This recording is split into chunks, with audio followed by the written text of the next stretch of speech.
College and the Center for the Restoration of Christian Culture. I'm William Fahey, the president of Thomas More College and of the center, and I'd like to take just a few minutes to welcome everyone, talk about this afternoon's conference, and buy a little bit more time for our other speakers to arrive, and for all those who are tuning in today. We have over 1,000 people who have registered for the conference, allowing them time to check in.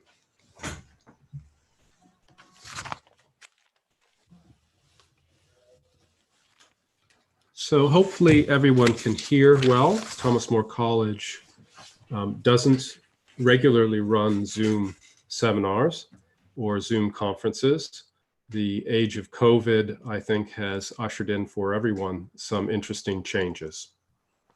So this afternoon, we have a wonderful group of speakers that will be with us and a very stimulating panel. I'd like to tell you a little bit first about Thomas More College and the Center for the Restoration of Christian Culture. Thomas More College was founded in 1978. It is an independent Catholic college, a liberal arts college in New England within the great books tradition. Its mission is to provide a solid Catholic education to students of all faiths who are united in their quest for what is true, good, and beautiful, and to form them so that they go forward into the world and they share their learning with the world joyfully. The Center for the Restoration of Christian Culture is a project of Thomas More College, started a number of years ago by my friend Philip Lawler and myself. And the center sees its role as acting as a witness to the Christian faith in New England in particular, but as an example for the entire United States, to demonstrate how Christians should remain engaged and active in the public arena. We look to our patron, our founding patron, St. Thomas More, for our model, and the center concentrates on education, culture, the authentic teachings of the church, civic life, and family life. And this afternoon's conference, I think, hits upon most of those. I'd like to make a few remarks about the summit, and I have to beg your forgiveness for the occasional pauses, since I am getting communications from about 3 or 4 different media at once, and trying to adjust accordingly to keep all my masters happy. So today's conference is a summit in response to another summit that you may have heard about. It was a summit that was originally to be held at Harvard Law School in the middle of June, entitled Homeschooling: Problems, Politics, and Prospects for Reforms. This was organized by Professor of Law at Harvard, Elizabeth Bartholet, and James Dwyer, who's a professor of law at William and Mary. This was a closed conference, invitation only, and it was aimed at setting forth principles and policy action to limit homeschooling throughout the United States. I want to be very clear that this summit of Thomas More College is not meant to be a criticism of Harvard directly. We all know that larger institutions don't have complete control over all the things that go on within their institution. And Harvard is a very large institution. Phil Lawler is a graduate of Harvard. I number among family members, former students and friends, graduates of Harvard. In no way is this summit implying that Harvard has a position on homeschooling. If it does have a position on homeschooling, ironically, it's a fairly positive position. If you go to Harvard's admissions webpage, you'll see that they have a whole section dedicated to homeschoolers where they proudly profile some homeschoolers that have attended Harvard. But Professor Bartholet and her colleagues have published their views on homeschooling, and it's those views that our speakers this afternoon are going to engage. Those views, generally speaking, reduce the child to a citizen and see education as an extension of the activity of the state. And in a way, it makes a kind of logical sense that Professor Bartholet concludes, as she does, that the homeschooling movement is a great threat to the state. Because if you place the state prior to the family, then anything that calls into question the state's ability to form citizens is a problem. And so she has written, and her summit was originally designed to promote a view that would severely limit, if not make illegal, homeschooling throughout the United States. This model is curious. It would put the United States on par with other countries that deny homeschooling, such as Cuba and North Korea and Bosnia, but also some democracies such as Germany and Sweden.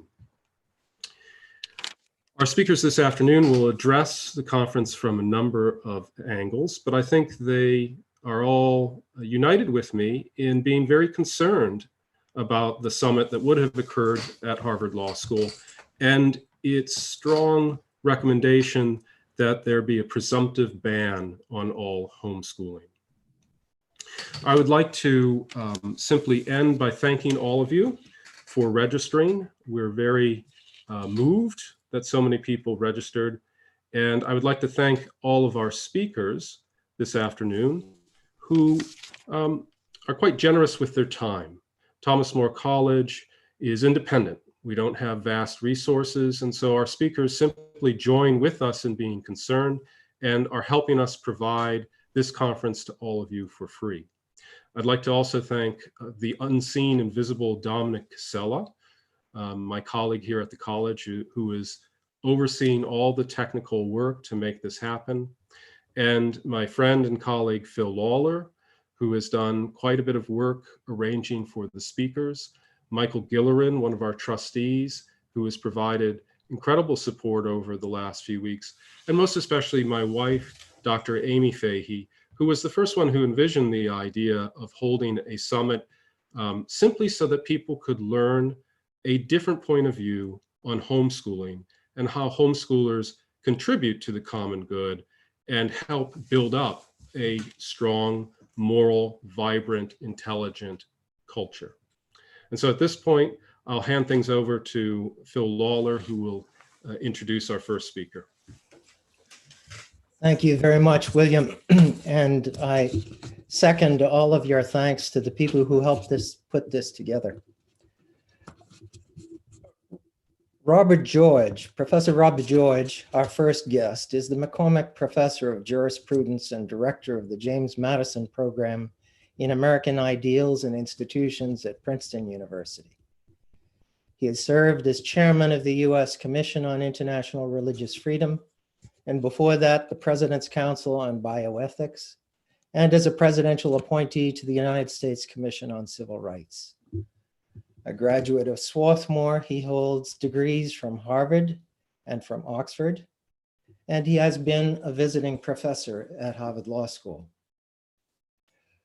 When we had the idea, when Dr. Amy Fahey had the brilliant idea of a conference that would be a bit of a counter to the Harvard Law Conference, our first thought was to have Professor George here to help families that are homeschooling, parents who are homeschooling, or those who are friends of homeschoolers, clarify their thinking on not simply the benefits of homeschooling, with which I think most are already well aware, but also the philosophical underpinnings of homeschooling, and particularly the underpinnings for the rights of the parents as the primary educator. And so, Professor George, I'd like to ask you, how should parents be thinking about defending that important right against state encroachment? Hello, Phil. Yes, good to see you. Yes, can you see me? Just barely, yep, now you're coming into view. Good. It just came on, and when it came on, it cut out, your voice. So I heard that very kind introduction you gave of me, but I didn't hear the specific question that you began with. How should parents and friends of homeschooling be thinking about defending the philosophical basis for parental rights in education?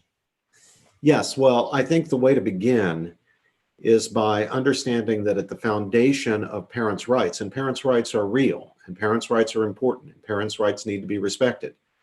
But at the foundation are parents' responsibilities, parents' duties. In fact, parents have rights, including the fundamental right acknowledged by our Supreme Court to direct the upbringing and education of their children, because they have a responsibility to do that, and to do that to the best of their ability. These are not the sorts of rights that we associate with me generation, lifestyle liberalism. This is not me stuff. It's not all about my satisfaction and achieving my goals and doing what I want to do. It's about the responsibility to bring up, as best we can, responsible young men and women to be adults who can lead successful lives and be good, contributing, honest, decent members of society. So yes, by all means, let's speak of parents' rights and let's defend parents' rights, but let's remember that the rights are grounded in parental responsibility. Now, why do parents have responsibility? Why not the state? I think that's the fundamental question here. It is. So, children are not born into a state. They're born into a family. Look right in the center of your belly. You got a reminder there. The great Leon Cass, one of my mentors under whom I served on the President's Council on Bioethics, used to urge people to occasionally have a look at the belly button because it reminds you of something very important. That is, you had a mother. You didn't come into the world by your own actions. You had a mom, and there was a dad somewhere there in the picture. You're born into families. We do not come into the world, in other words, to borrow a phrase now from Professor Michael Sandel of Harvard, as unencumbered selves, as tabula rasa. We come into the world already encumbered, as it were, with relationships. We come in with mother and father and grandma and grandpa, and sometimes brothers and sisters and aunts and uncles. We come in as families. Often we're born into a family that has a faith. We're born into a tradition of faith. That's part of who we are from the very beginning. Now, it may be someday we choose as adults to cast off our family, to leave our family, have nothing to do with them. We may lose our faith or change our faith or abandon our faith. But we come in already as encumbered selves, parts of communities, including very often communities of faith. And this is why, for example, if we can move out of the Christian context, just to look at a very important issue for the Jewish community. This is why our Jewish brothers and sisters are so insistent to fight for the right of male infant circumcision. There's a large movement now worldwide, including in our own country, to forbid male infant circumcision on the ground that it is a violent act against an innocent little boy.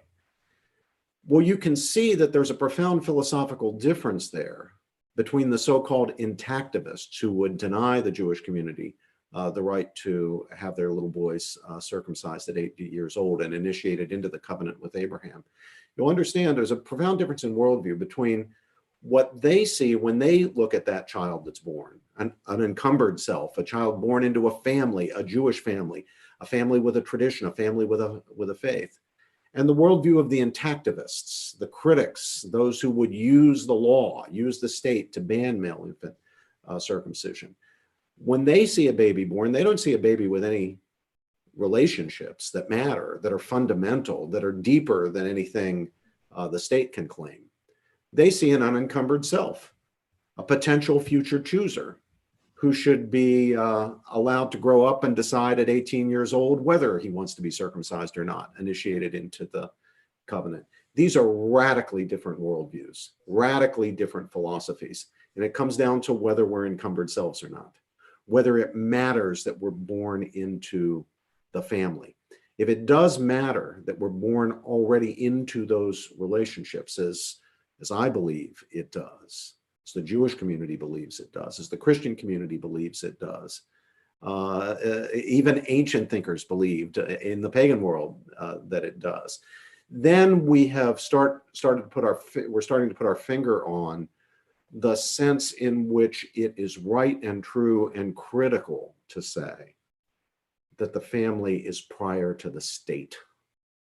The family has responsibilities and therefore authority and therefore rights to direct the upbringing and education of children that the state simply does not have.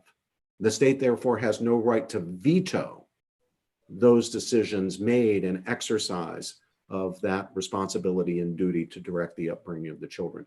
So if the state wants to come in and say, we're going to take this baby away from this Jewish family because we don't want that baby to be circumcised, and a Jewish family would have its baby, its little boy, circumcised, then we need to say, no, that's not the state's role. That's not the state's business. The family is prior to the state. It's the family that's got the responsibility to make that decision. And that decision may not be vetoed by the state. Now, we all know that there are limits to the authority of families. There are things that are just plain wrong that families ought not to be able to do. And when they do them, the state is right to interfere and even in extreme cases to take a child away. We all know about abuse. This is one of the things that Professor Bartholet at Harvard and her colleagues are worried about. And that's for real. And abuse cannot be tolerated. And there is a role for the state to step in. We refer to that role, Phil, as subsidiary. It's not primary. The primary role is with the family. But the state has a subsidiary role to assist families and churches and other religious communities in the upbringing and education of children. The subsidiary role to assist those who have the primary role. But things go wrong when that becomes a pretext for the state to exercise not a subsidiary role, but to usurp the authority of parents who have the primary role. And of course, that's the great fear that many of us had, I think rightly have, when we read about the sorts of things that Professor Bartholet and her colleagues have in mind. So yeah, we're right to be worried about abuse, but I'd like to hear the same concerns about abuse going on in the public schools. Of course. Just as families can abuse their responsibilities, families can abuse children, things can go badly when irresponsible parents misbehave toward their children. The same can happen in schools. Would the Harvard conferees tell us that, well, because sometimes bad things go on in schools, abuse happens in schools, sexual abuse happens in schools, we should therefore close the public schools, shut them down? Somehow I don't think so. Well, the same argument applies in the other direction. We must not allow people to use the reality of abuse, which must be combated and where the state must step in, to become a pretext for the usurpation of parental authority by the state. When you speak of the view of individuals, of unencumbered individuals, encumbrance might be seen in many cases as blessings. You know, the encumbrance of your family is a blessing. And are we sometimes seeing a clash between those two views, the views of the autonomous self, in which any encumbrance, any relationship is a potential encumbrance, and the view that all of these relationships should be viewed as blessings? You've hit the nail right on the head, Phil. The fact that we're born into families, the fact that we're born to a mother, the fact that there's a father in our background and one would hope in our lives, those are encumbrances. They are what make us encumbered selves, but not in any negative sense in principle. Now, you can have a bad mother, you can have a bad father, they can be negative, but they're also, and in most cases, I think it's fair to say, a blessing We really shouldn't want it to be any other way, because human beings are made for life in community, beginning with the community of the family, spreading out to the extended family, including the community of faith, including other communities, what we call subsidiary communities, that assist families and churches and other communities of faith in the upbringing and education of children. Schools, including public schools, for those parents who choose to educate their children in public schools. Those schools are subsidiary institutions that can be helpful. The Latin, as you know, subsidium means help, to help. They're meant to be helpful to the family that has the primary responsibility, but it's important to keep things in proper alignment. We don't want what is secondary to be treated as primary and what is primary to be treated as secondary. Parental authority and obligation are foundational. Other authority is derivative. It's meant to be helpful to parents and families. Parental authority is not derivative. Children are born into, they're parts of families from the very beginning. That relationship, that natural relationship is there. The state is secondary, it's subsidiary, its authority is derivative. It doesn't mean it's real, not real, it is real. Doesn't mean that the state sometimes must step in, the state sometimes must step in. I've already given you some examples of where it's the case. But again, the worry is, let's not let that become a pretext for usurpation. The cult of the autonomous self, what the late great governor of Pennsylvania, the late Robert P. Casey, not the current senator, he's a different character altogether. His father, the great pro-life governor of Pennsylvania, Robert P. Casey, used to refer to this philosophy of the autonomous self that's so dominant, especially in elite sectors of society, as the cult of the imperial self. And boy, Phil, he hit the nail on the head. That's exactly right. It's like a religion. It's a cult. It's a cult of the imperial self, the unencumbered self, the so-called autonomous self. But at the end of the day, of course, that self is not autonomous. It can't even behave as if it's autonomous because it's under the authority of the state. And when we eliminate the authority of the family or the church or the religious community and other institutions of civil society, those mediating institutions that provide the buffer between the individual and the state, then the lonesome autonomous individual is exposed to state power with no protection. Now you're completely under the thumb of the state. And before long, things begin to look like some of those regimes that Mr. Fahey talked about, that we would not want to come to resemble, those regimes that don't allow homeschooling, like Cuba and North Korea. What are the legitimate interests of the state in education? The state wants its citizens to be literate, to be able to read and write. Where does one draw the line of what's legitimate in state authority over education? Well, the so-called police powers of states, Phil, extend to public health, safety, and morals, and the general common good. The state is legitimately concerned about public health. We're talking in the middle of a pandemic, a crisis created by the coronavirus. The state is legitimately concerned about that, and it can do things, including restricting liberties and restricting important liberties. There are limits. It's got to be done legitimately. It can't be done arbitrarily or preferentially. But there are things the state can do to protect public health. In the same way, it can protect the health of children if parents become a threat to children's health or do not take sufficient care of the physical health of children so that they are in danger of severe illness. Same with safety. If parents are letting children do things that are very, very dangerous, very, very unsafe, sometimes the state has to come in and say, no, we can't allow your children to take those kinds of risks. Those are legitimate. You're also right that states legitimately are concerned with their citizens, including those who are being brought up to be citizens of the state, being literate, being able to look after themselves, such that they will not become burdens on the state unnecessarily. So insisting that children get some basic education, learning to read and write, learning to do basic arithmetic, putting themselves in a position where they will be capable of taking care of their own economic needs, forming families of their own, bringing up children of their own. But here we have to be careful.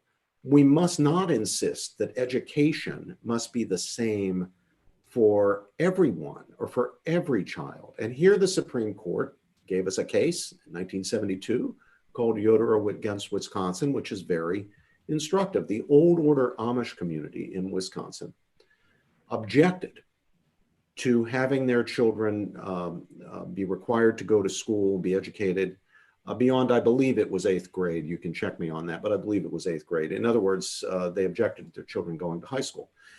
Their reasons for that in their community was they were concerned that advanced education would lead to selfishness and worldliness and apostasy, and would be damaging for their children as old order Mennonite Amish people, and would in the end lead to the destruction of their community. Children would be in effect indoctrinated in ways that would cause them to want to leave their community. The Supreme Court upheld the right of the parents against the state of Wisconsin, which wanted to enforce its truancy laws against the old order Amish to require kids to go to high school to at least till age 16. The Supreme Court of the United States upheld the authority of the parents on the ground that education doesn't have to look the same for everybody. So long as the Amish, giving their children 8 years of education, train their children to read and write, which the Amish were happy to do. They want their children to be able to read the Bible, for example, and do basic arithmetic of the sort that they would need to do in order to run their farms or run their leather working businesses, to lead the sorts of lives that they lead as Amish people, lives that are independent. They do not become dependent upon the state or anything like that. The Supreme Court held that's perfectly fine. That's all we can ask of parents. That's all the state can legitimately ask. It doesn't have to educate children in the way they might be educated in the schools of Greenwich, Connecticut, or Silicon Valley in California, or for that matter, the way it's done in Eastern Kentucky or Southern West Virginia. It can be done the way the Amish community believes it should be done for the sake of their community, so long as the minimum standards are met, which the Amish were more than meeting. And I think there's a lesson for us in that. Lay aside, there's some complicated questions of constitutional law, whether it's the legitimate role of the courts to be carving out what are called conduct exemptions from neutral laws of general applicability. Lay aside those constitutional technicalities for a moment.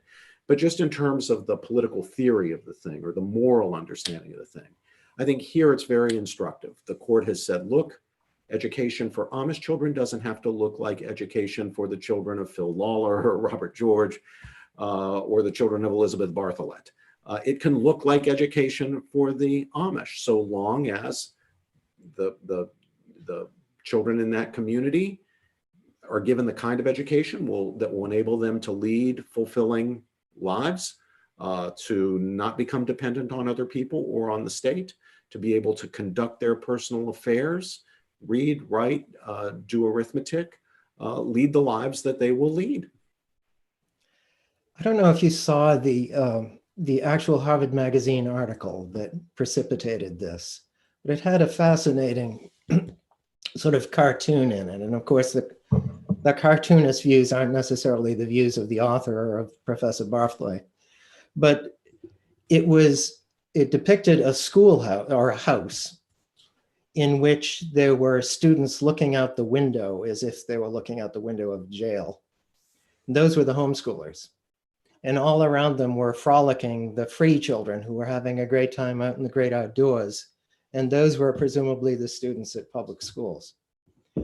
And anyone who has been involved in homeschooling, I think, would think that that cartoon was reversed. that it's the homeschoolers who generally have much more frolicking going on, working at their own pace, at their own time, more outdoors and so forth. But there's a real difference of viewpoint there about what constitutes freedom. And of course, Professor Bartholet's concern was that homeschool parents tend to be authoritarian. Can you comment on that vision? Yes, I can. It would have been nice had the cartoonist commenting on the deficiencies of homeschooling. It would have been nice had he spelled the subjects correctly. Right. Turns out the cartoonist wasn't very good at spelling. So if he's going to be condescending toward homeschool parents, he might show a little more intellectual acuity than was on display in the cartoon. So that's my first, admittedly rather snide comment. My second one is more serious.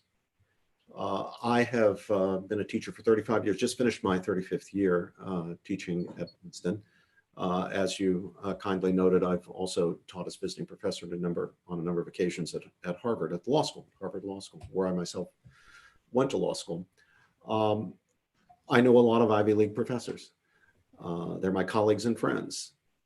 Most of them are wonderful people.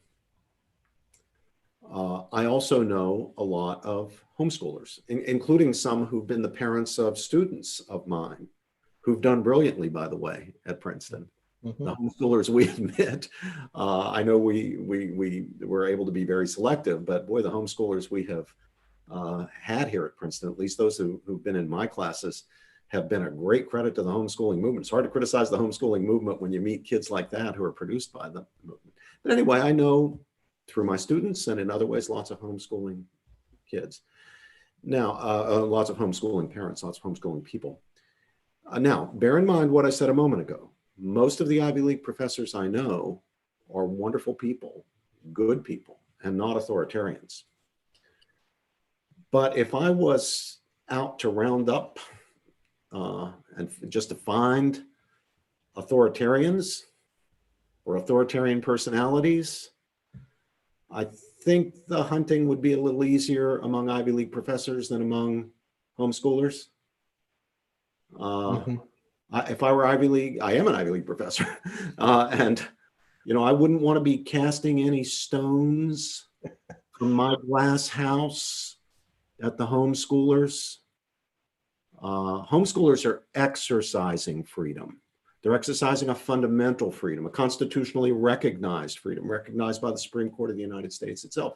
Now, the Supreme Court sometimes gets things wrong, did terribly in Roe versus Wade and some other notorious decisions. So the fact that the Supreme Court ruled as it did on parents' rights doesn't mean it's necessarily right, but it's worth noting that this isn't some crazy new idea that homeschoolers have suddenly come up with, that there's a right to parents to direct the upbringing and education of their children. The Supreme Court has acknowledged that for getting on now for 100 years, actually. We're pretty close to, we're approaching 100 years of the Supreme Court recognizing that and never actually resiling from it, never backing away from it. So they're exercising a freedom. They're not in the business of denying freedom. I mean, honestly,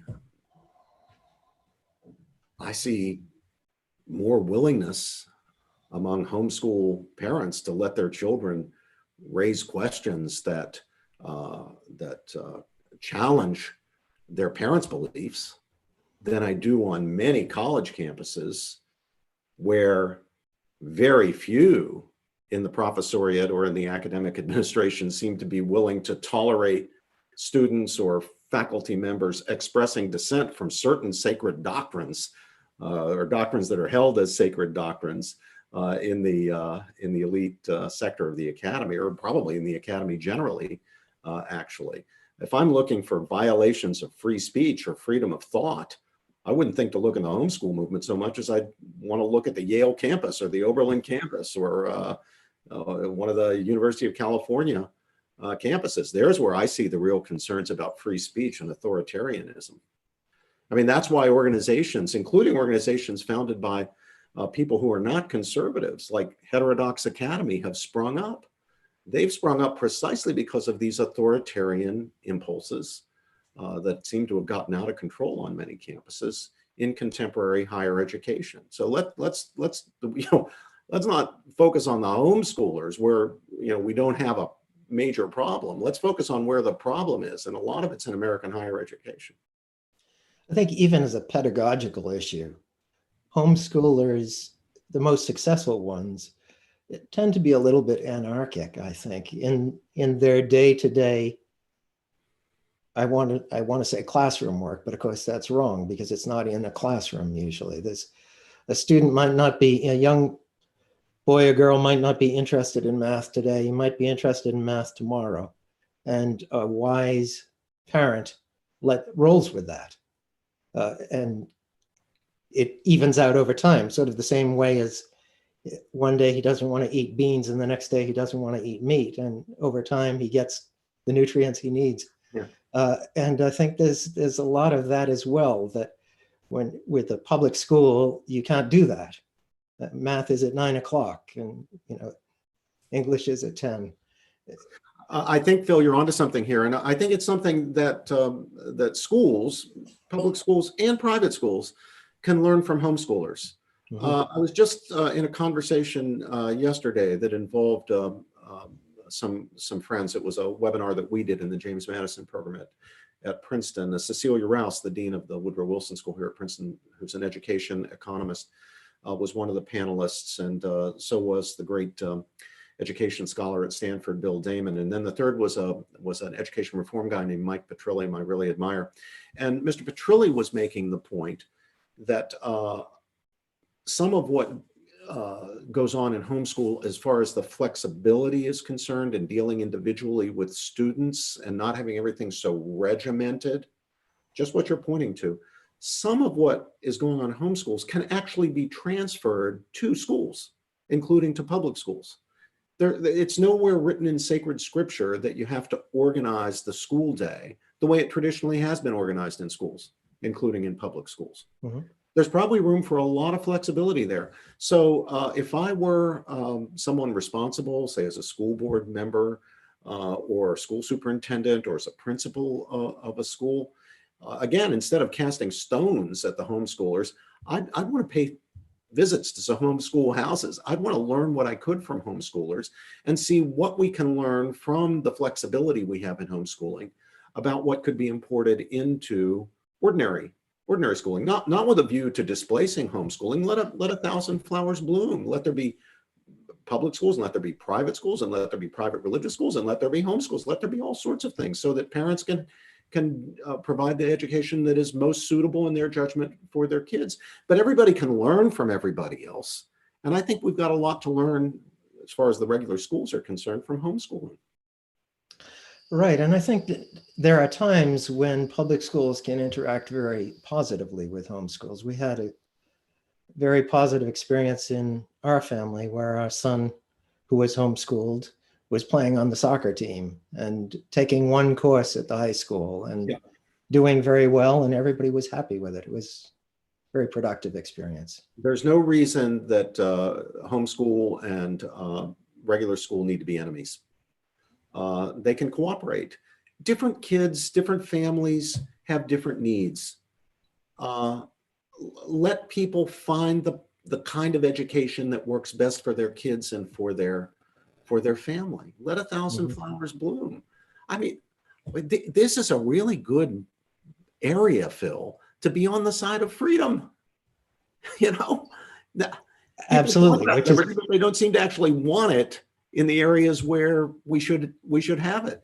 And having parents have the liberty to choose what's best for their boys and girls is really a great thing. Absolutely. Believe me, Thomas More College has a disproportionate number of students who are homeschooled. And so we're preaching to the choir to some extent here, although only a small percentage of the people who are logged on today are affiliated directly with Thomas More. But it is a vision of society that is family-oriented, community-oriented, and I think very successful. And I think most of the people who are acquainted with it would agree with me there. Yeah. The the homeschooling movement in the United States, I don't know much about the homeschooling movement abroad, but I can tell you here in the United States, it's very impressive. It's moms and dads taking direct responsibility for their obligation to educate their children well. I mean, most parents want what's best for their kids. And so they're going to do what's best for their kids, at least what they judge to be best for their kids. And their judgment is ordinarily going to be better for individual kids than the judgments of people who don't know those children. I mean, this is the big advantage parents have. They don't regard children as a wholesale commodity. Children don't come at them in groups. Even if they've got a gang of kids, even if you have 7, 8, 9 kids in the family, you know each one individually. And anybody who's been the parent of more than one kid, even if you've only had 2, I mean, if you've been a parent of more than one, you are keenly aware of how different your kids are. Right. You know, how different they are, and their needs are different. You may have one kid for whom homeschooling is perfect, ideal. You have another kid who may need a different environment, the kind of structured environment you have in a regular school. Mm-hmm. A family may find that for these 2 kids, public school works really well, but for those 2 kids, they're siblings of the first 2, but still for them, they need a private class, maybe smaller classes. Maybe they wouldn't flourish in a public school with 40 kids in a class, but they'll do fine in a private school with 15. And if the parents can afford it, and we should do our best to make sure that parents can afford whatever type of education they think is best for their children. But if the parents can afford it, then it makes so much sense to let the parents decide to put the kids in a private school. And if homeschooling is best for this kid, even if it's not best for that kid, then let the parents make that decision. The school superintendent doesn't know the kids individually. The governor doesn't know. The president of the United States doesn't know the kids individually. They may sincerely want the best for all kids. They may want the best education for all kids, but they don't know the kid. Mom and dad know the kid. Grandma and grandpa know the kid. The priest or minister or rabbi knows the kid. And knowing the kid is crucial if you're going to make the best decision for the kid. We're back to where you started with the responsibility of the parent. And as you mentioned, we're speaking at a time of crisis, of a health crisis.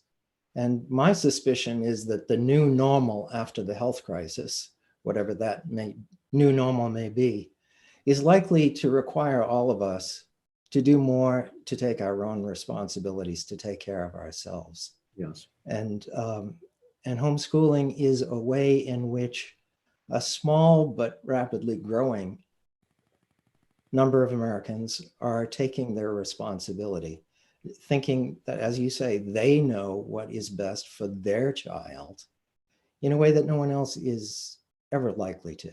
I think that's right, Phil. This is an important moment for the homeschooling movement. And I know those who are involved in the homeschooling movement realize that this is an important moment. A lot of parents are having their first experience with homeschooling. It's not that it's one they chose, but they find themselves homeschooling or effectively homeschooling. Some, I think, will conclude, gosh, can't wait to be done with this and get those kids back into school. Others are going to say, I didn't think I could do this. I can do it. And this is working for Sally, or this is working for Billy. A lot of parents, even if they are going to end up sending their kids back to a school, a public school or a private school, will probably realize for the first time what it's like to homeschool. I think in many cases it will result in increased respect for homeschoolers and at least a better understanding of what homeschooling actually means, what it means to educate your children at home. I think this is also going to generate more materials.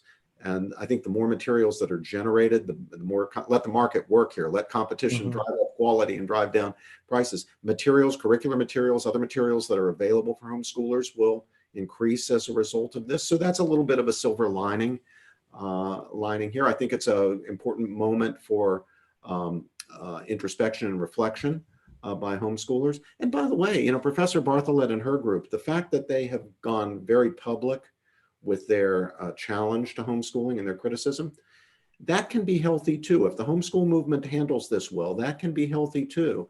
And I want to applaud Mr. Fahey and Thomas More and your organization, Phil, for taking up the challenge and meeting it not by, having a fit or having demonstrations or, condemning Harvard or any of that, but rather meeting the challenge intellectually. They have at least purported to want to do business in the proper currency of intellectual discourse, reasons, arguments, evidence. You and those associated with you have responded by saying, fine, let's examine homeschooling using that currency, reasons, arguments, evidence, and let's just see where the chips fall. Now, Exactly. I think it's easy for you to do because that's a battle you're going to win because you know about how successful homeschooling parents on the whole have been. I do. On the other hand, the fact that someone is homeschooling successfully doesn't necessarily mean that that person will be capable of answering the arguments of law professors, which is one reason why I'm grateful to you for spending the time with us today to give people the sort of philosophical background they need to hold their own in conversations with their neighbors, with local authorities, and so forth.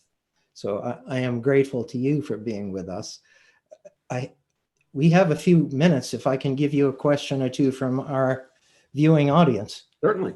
And to those of you out there who would like to submit questions to Professor George or to our later panelists, please email them to center@thomasmorecollege.edu. That's center@thomasmorecollege.edu. And the first question I received is a bit of a follow-up on something that I asked you. Who should get to decide the limits of state interference? You mentioned states having a reasonable interest in medical and safety concerns, but parents are seeing a lot of overreach in these areas as well. You see parents arrested for allowing children to walk in the park unaccompanied by an adult. The state can easily usurp the responsibilities of parents to make these kinds of normal, everyday decisions for their children.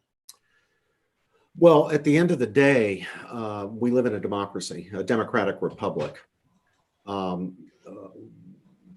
We rule ourselves. We, the people, rule ourselves. And among the decisions we have to make as a people, we, the people, among those decisions is a decision about the scope and limits of the power of government at all levels. The scope and limits of the power of local government, the scope and limits of the power of state government, the scope and limits of the power of the federal government. Another decision that's got to be made democratically is the decision about what agencies or branches of government are going to, in the end, determine how much intervention in the affairs of families will be permitted. Will it be governors and mayors? Is legislation required? What's the proper role of courts, perhaps exercising the power of judicial review? So what I'm saying to you, Phil, and what I'm saying to the questioner is, these decisions will be made politically. They will. There's no way around that. The question of what the limits will be is not going to be made by me in my classroom or by anybody else in a private capacity. They're going to be made democratically, which means we've got to be involved in a big way in the political process. If we want to prevail on the question of what is and what isn't a legitimate intervention by the state, by the government, in familial matters, if we have a view about what that should be, then we had better get into the public debate and advocate it. We better be involved in politics. We ought to be supporting candidates. We ought to be, where referendum initiative are available, we should be involved in those processes. There is just no other way. I mean, these are political decisions. At the end of the day, they're political decisions, and in a democracy, they're made by we the people. If we don't get involved, if we sit on our hands, if we abstain from political involvement, if we disdain political involvement, then we're going to get a result we don't like at all, and it's going to be more, not less government. I'll assure you of that. And it will also be inexcusable because the homeschool movement is actually fairly well organized. These are people who know who they are. They have friends involved. They tend to group together to pool resources. This is a tailor-made political movement. Yeah. and should be able to organize to overcome opposition. One of the things about a democracy, Phil, is it's our responsibility to persuade our fellow citizens. So we can't be satisfied just to preach to our own choir. The homeschooling movement can't just preach to other homeschoolers. It's got to go out there and persuade people who are not homeschoolers, who themselves choose a different path, who may even be skeptical of homeschooling, probably largely because of ignorance about homeschooling or because of scare tactics that have been used to really unjustly brand homeschoolers as covering up for abuse and so forth. Well, again, in a democracy, it's our job to persuade our fellow citizens. So we've got to go out there and do that. It's not enough just to complain. It's not enough to curse the darkness. You got to light a candle. And that means reaching out, finding ways to reach out to people who are not homeschoolers, who may not be initially sympathetic to homeschooling, and explain to them what the facts are. One more question, I think. I have heard that the homeschooling movement began among secular families in the 1960s who had adhered to a question authority type mindset. Do you think Professor Bartholet and her comrades are framing the current homeschool movement in that now outdated framework? Gee, I don't know. As I understand it, the conference in the end didn't come off. The Harvard conference did not come off. I don't know if it's postponed and it's going to happen another time. So we're not sure, what will be said. And I really don't know the answer to that question. One worry I have, and Phil, you kindly mentioned that I served as chairman of the U.S. Commission on International Religious Freedom. One worry I have is that at least in some circles, what's driving opposition to homeschooling is anti-religious bigotry, especially directed at evangelical Christians and traditional or faithful Catholics. That's really bad. I mean, it's one thing to have a philosophical dispute. I understand that. Reasonable people can disagree about things. Philosophical disputes are philosophical disputes. But sometimes what is depicted as a philosophical dispute is actually not a philosophical dispute. It's prejudice masquerading as a philosophical dispute. And there are some people, I can report from where the little part of the universe I inhabit, there are some people who really don't like evangelical Christians and really don't like traditional Catholics. And they don't like these people being able to educate their children, bring their children up in the Christian faith. And so they see homeschooling as a big target, because homeschooling is one of the ways that parents hand on the faith to their children. Now, I think it's really important that alliances be formed among people who they may have religious differences, nevertheless share a commitment to parental values. We have the development of the classical Christian schools, which I think are fantastic. Homeschoolers need to be allied with them. The Jewish day school movement is fabulous. I have some wonderful students who've come out of Jewish day schools. That's a relatively new phenomenon, at least at the scale that we have it now. The homeschooling movement and the Christian classical school movement need to be allied with Jewish day schools. There are Muslim families in our country now, many, for whom schooling that includes respect for their faith is important.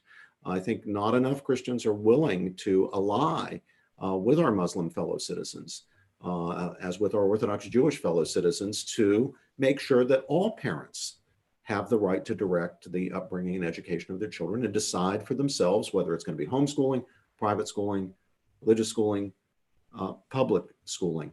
It's important now, I'll speak as myself a Christian, as a Catholic.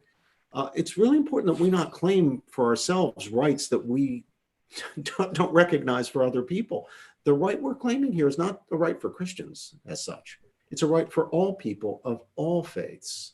And we need to be in the forefront of defending the rights of people, whether they happen to be of our particular religious tradition or not. Number one, because it's right. Number one, because it's the right thing to do. And number two, because we're all in this together.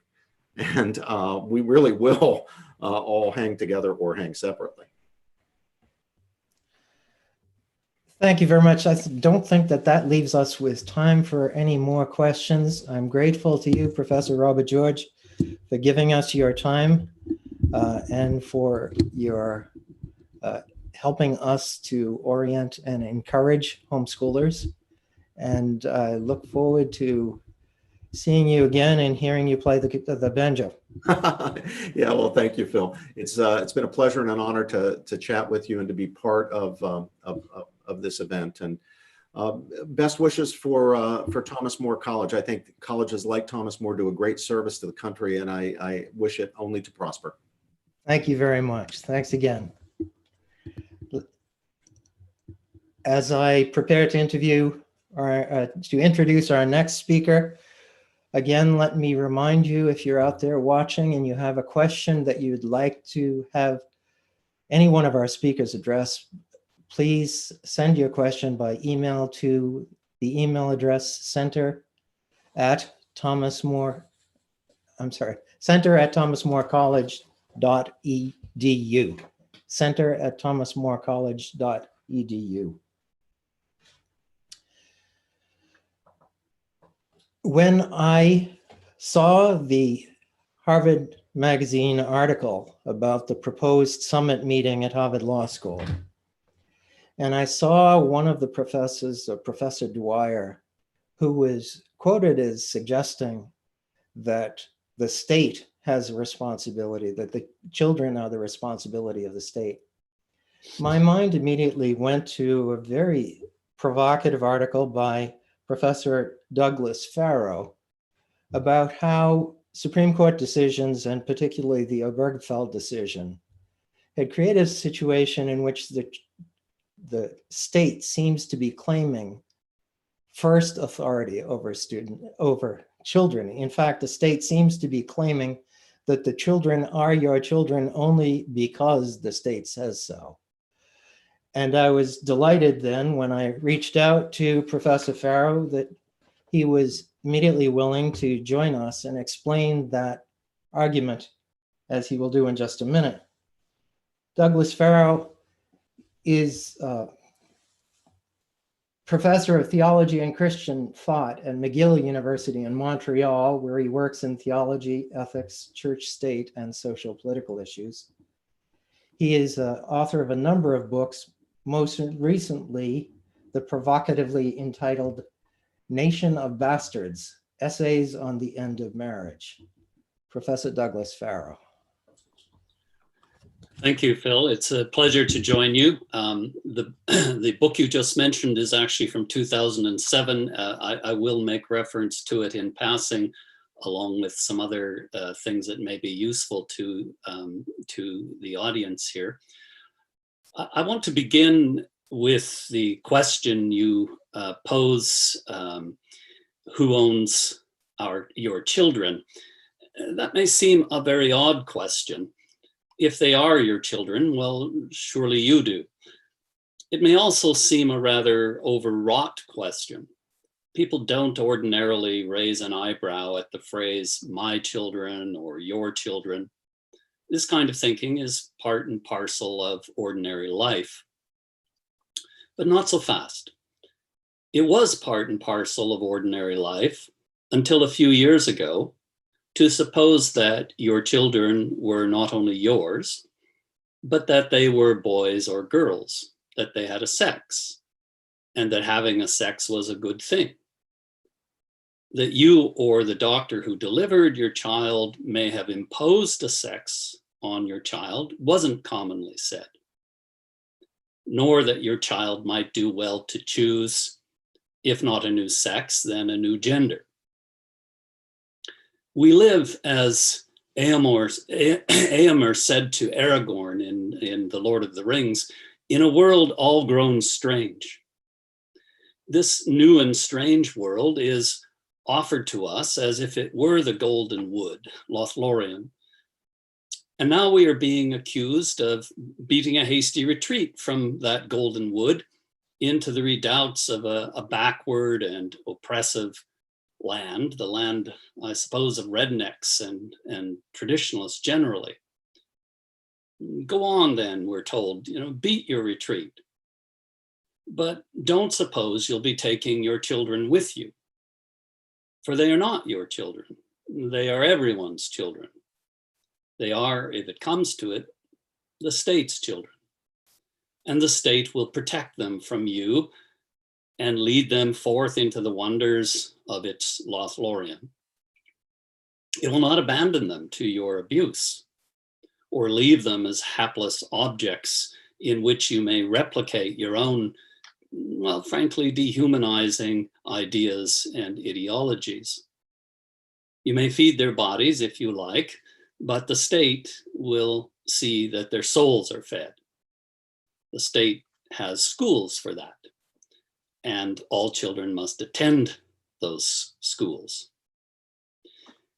The organizers of the conference that was intended for June, Elizabeth Bartolet and James Dwyers, are among those who say such things. For nearly 2 decades now, they have been trying to make the case, to use Professor Dwyer's words, that parental rights must be challenged in their entirety. Parental and family rights must give way to individual rights and the rights of the state. Why? Because they conflict with, he says, principles deeply embedded in our law and morality regarding personal autonomy and self-determination, end quote. Well, actually, let's quote him a little bit further.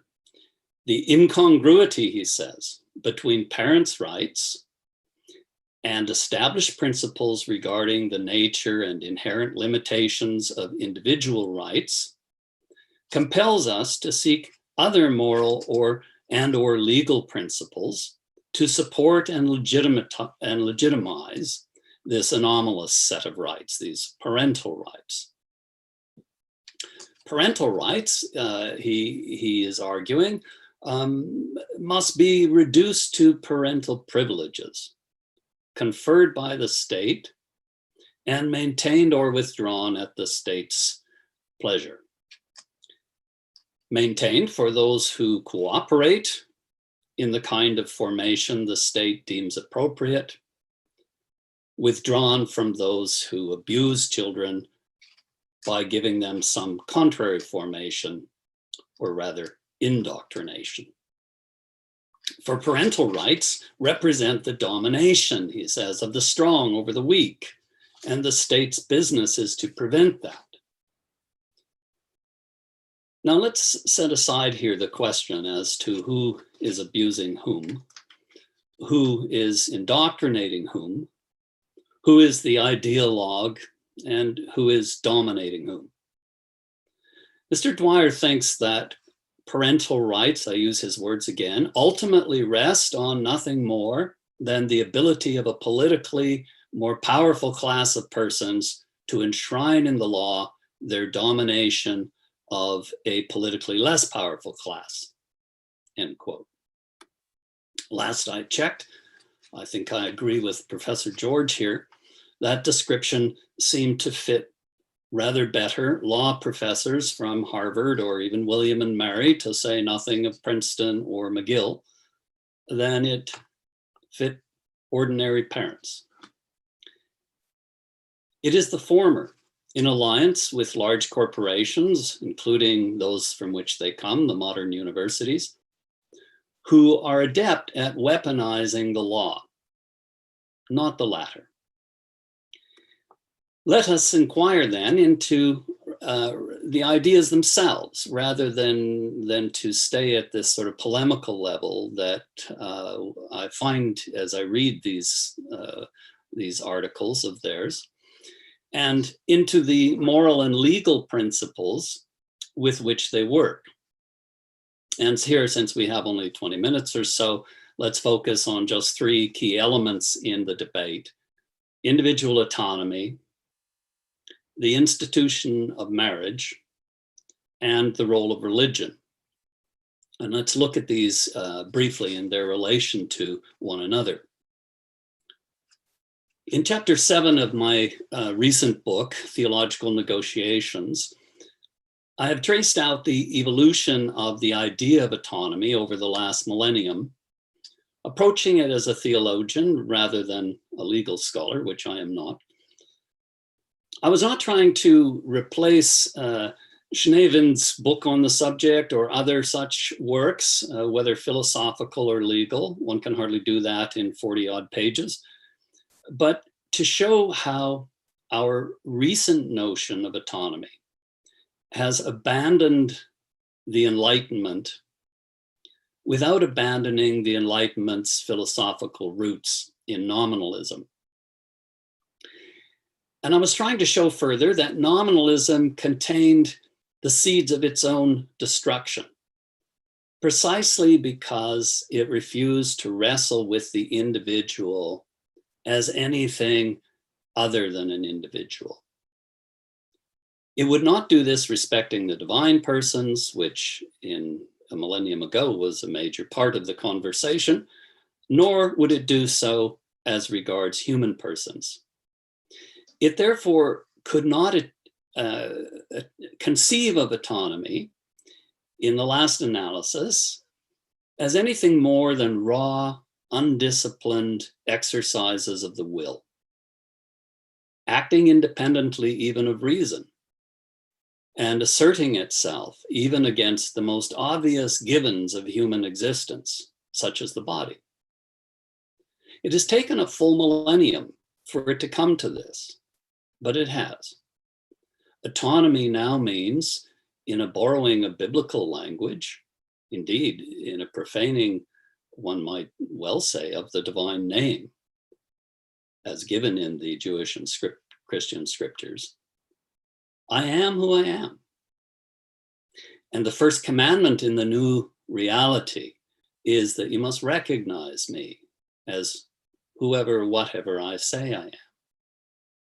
Now, this kind of radical individualism, this notion of autonomy that trumps reason and the evidence of the body, is being used today to reshape the sphere of the body, that is, the public sphere, and the laws that govern it.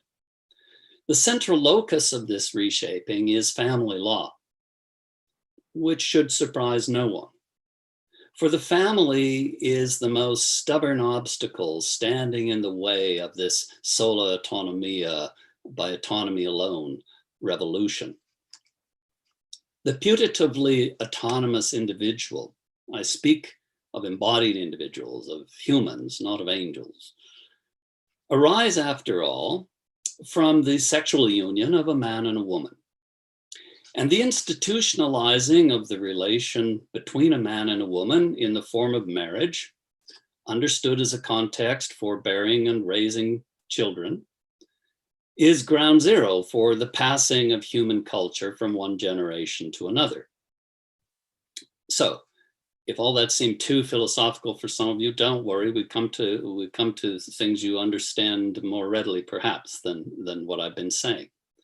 When you want to change a culture, you must change marriage. Marx and Engels knew that nearly a century and a half ago. The Soviets tried it briefly, some 90 years ago.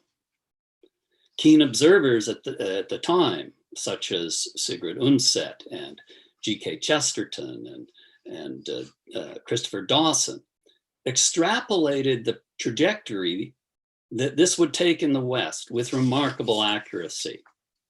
And now we have arrived at a key point in that trajectory, a point in which the concerns of this conference are fully implicated. That point is called same-sex marriage. I'm not going to try to explain here, since we haven't the time and it's not the direct topic of the conference, how same-sex marriage came to be, either in my country or in yours. On that topic, I will say only this.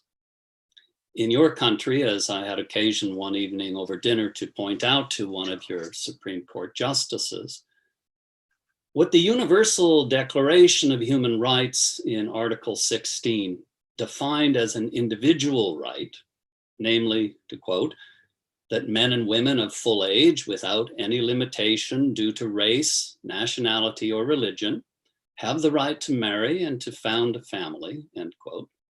That somehow became, through sloppy language and sloppy reasoning, a couple's right. That is, the right of any two people to demand a marriage license.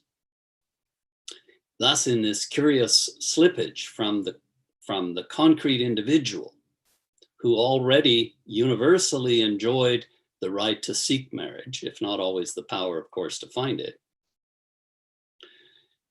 from the slippage from that concrete individual to this essentially bodiless couple, this abstract union of two persons, as we already called it up here in Canadian law, the obstacle of marriage was overcome. The obstacle of the body was overcome. Autonomy would no longer have to take the body into account. Marriage would no longer have to take procreation into account. Founding a family could mean anything one wished it to.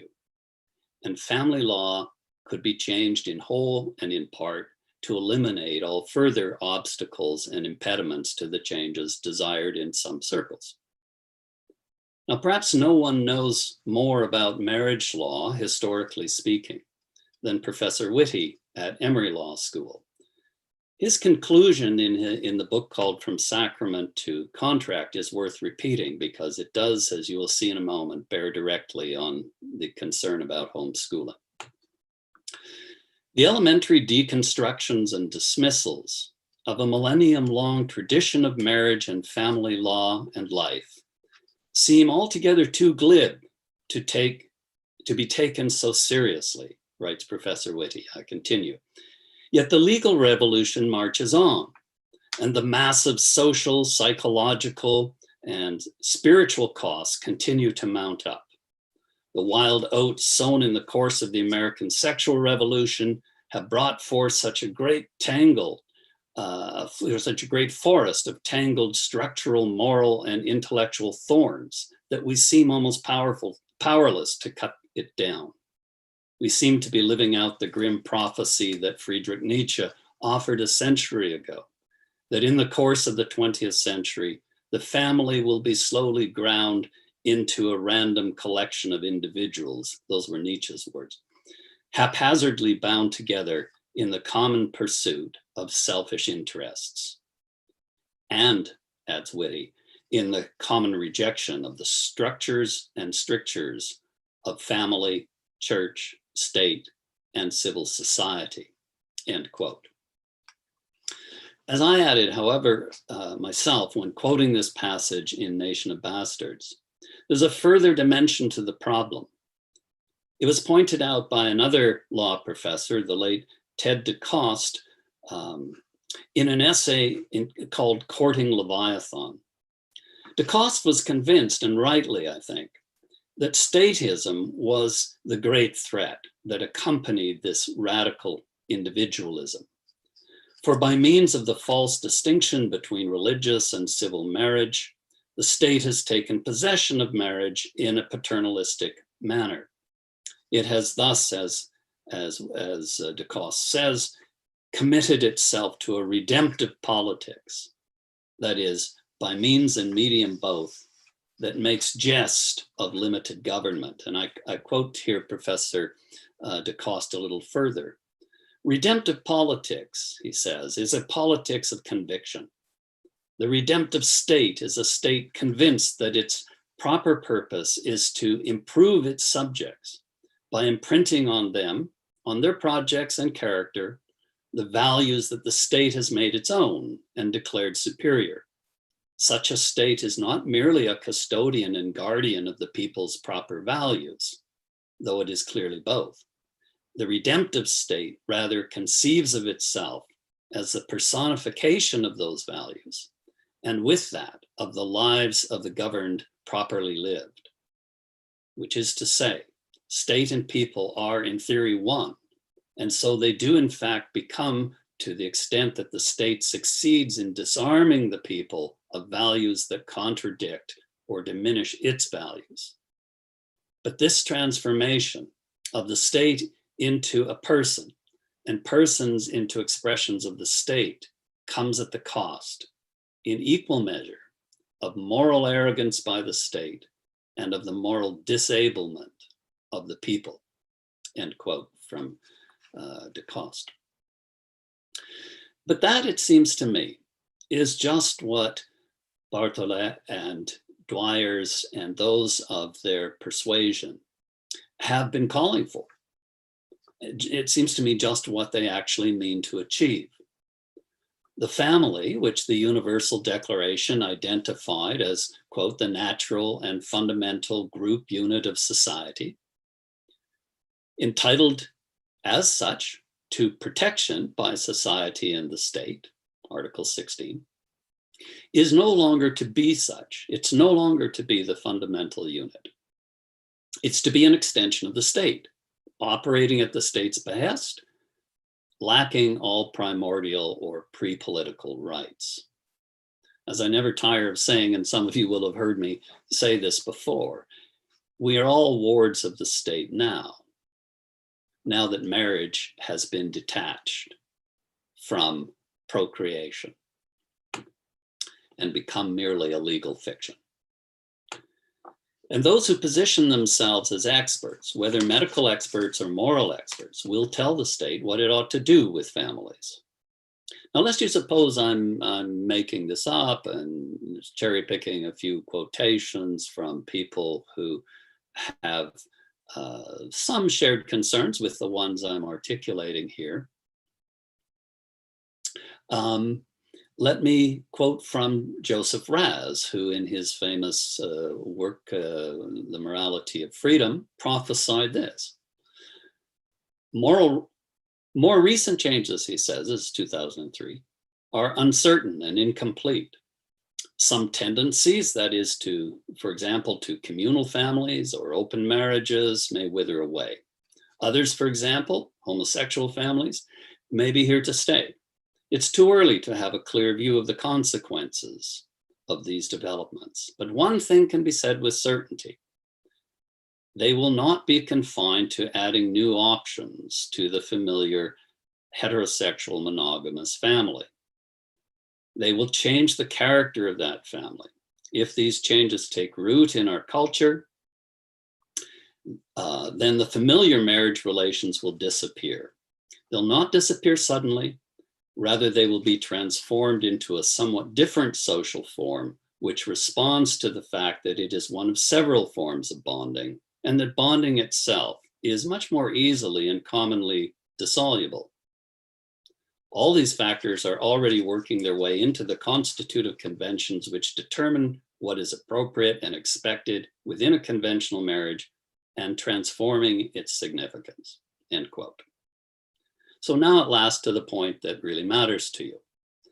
Marriage, since, I'm sorry that it took so long to get around to this, but I needed to clarify the background. Marriage, since it's no longer procreative, since it's no longer based on intergenerational interests and functions, but only on raw autonomy and or on shared projects that any two or perhaps soon more people put together. Because it's no longer procreative and intergenerational, it's no longer educative either. There's no longer any bulwark, either morally or constitutionally, that guarantees parental educational rights. Recall that statement of Dwyer's. It's not just educational rights, it's parental rights in their entirety, he says, which must be revisited, rethought, and in many serious respects, removed. There are only residual instincts, residual habits of law and policy, the erosion of which, in the long march through the institutions, in the universities, I must say that's March has not gone much further to go. That is now the goal. What you have to do is remove those residual patterns of life and their expressions at law, so as to clear the way for whatever is coming next. And hence such conferences as the conference that was planned for June. So In other words, our situation, I think, is very, very serious. We have to see these proposals in their larger context. One does not have to examine the last millennium of developments in the understanding of autonomy in order to get the main drift of this, however. The family is no longer viewed as the primary context for the nurturing and educating of children. Well, if you ask me, all right, that's pretty negative. We have only had, in the States, you've only had same-sex marriage very, very recently. The other shoe or shoes has not fully begun to drop. But it sounds very dire. What's the hope? What's the sign of hope that you can offer? Well, I'll say this. I don't think the right hope is to downplay the religious connections. To say, well, look, religion has been privatized. Let's see if we can do this without any recognition of the theological and religious dimensions to this. The flourishing of the human person depends on givens like the body itself, givens like the gift of life. If we try to do our thinking collectively without any reference to givens and to givers, and without any reference to the great giver, who is God, our creator, our whole sense of life as being a gift and of these givens that make for the public sphere, the givens that we all recognize, bodies and relations between bodies, physical spaces, which we're losing with all this Zoom business. If we set all that aside, what makes us think that we will have any kind of foundation on which to work out these problems concerned with human flourishing? So my advice would be, don't be afraid of the theology. Don't be afraid of the philosophy. Don't be afraid of the religious dimensions. Don't be afraid of identifying parents as givers of life to their children. Who owns the children? Ultimately, the creator owns the children. But who co-creates with the creator? Parents do. And they should not be bashful, they should not be shy, and they should not be afraid to engage in the public conversation, drawing in the resources that have been handed down to them through the generations.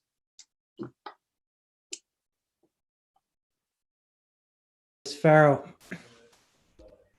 thank you very much. I hope you can now hear me. Yes. Good. We're having no more than the predictable number of snafus with the technology.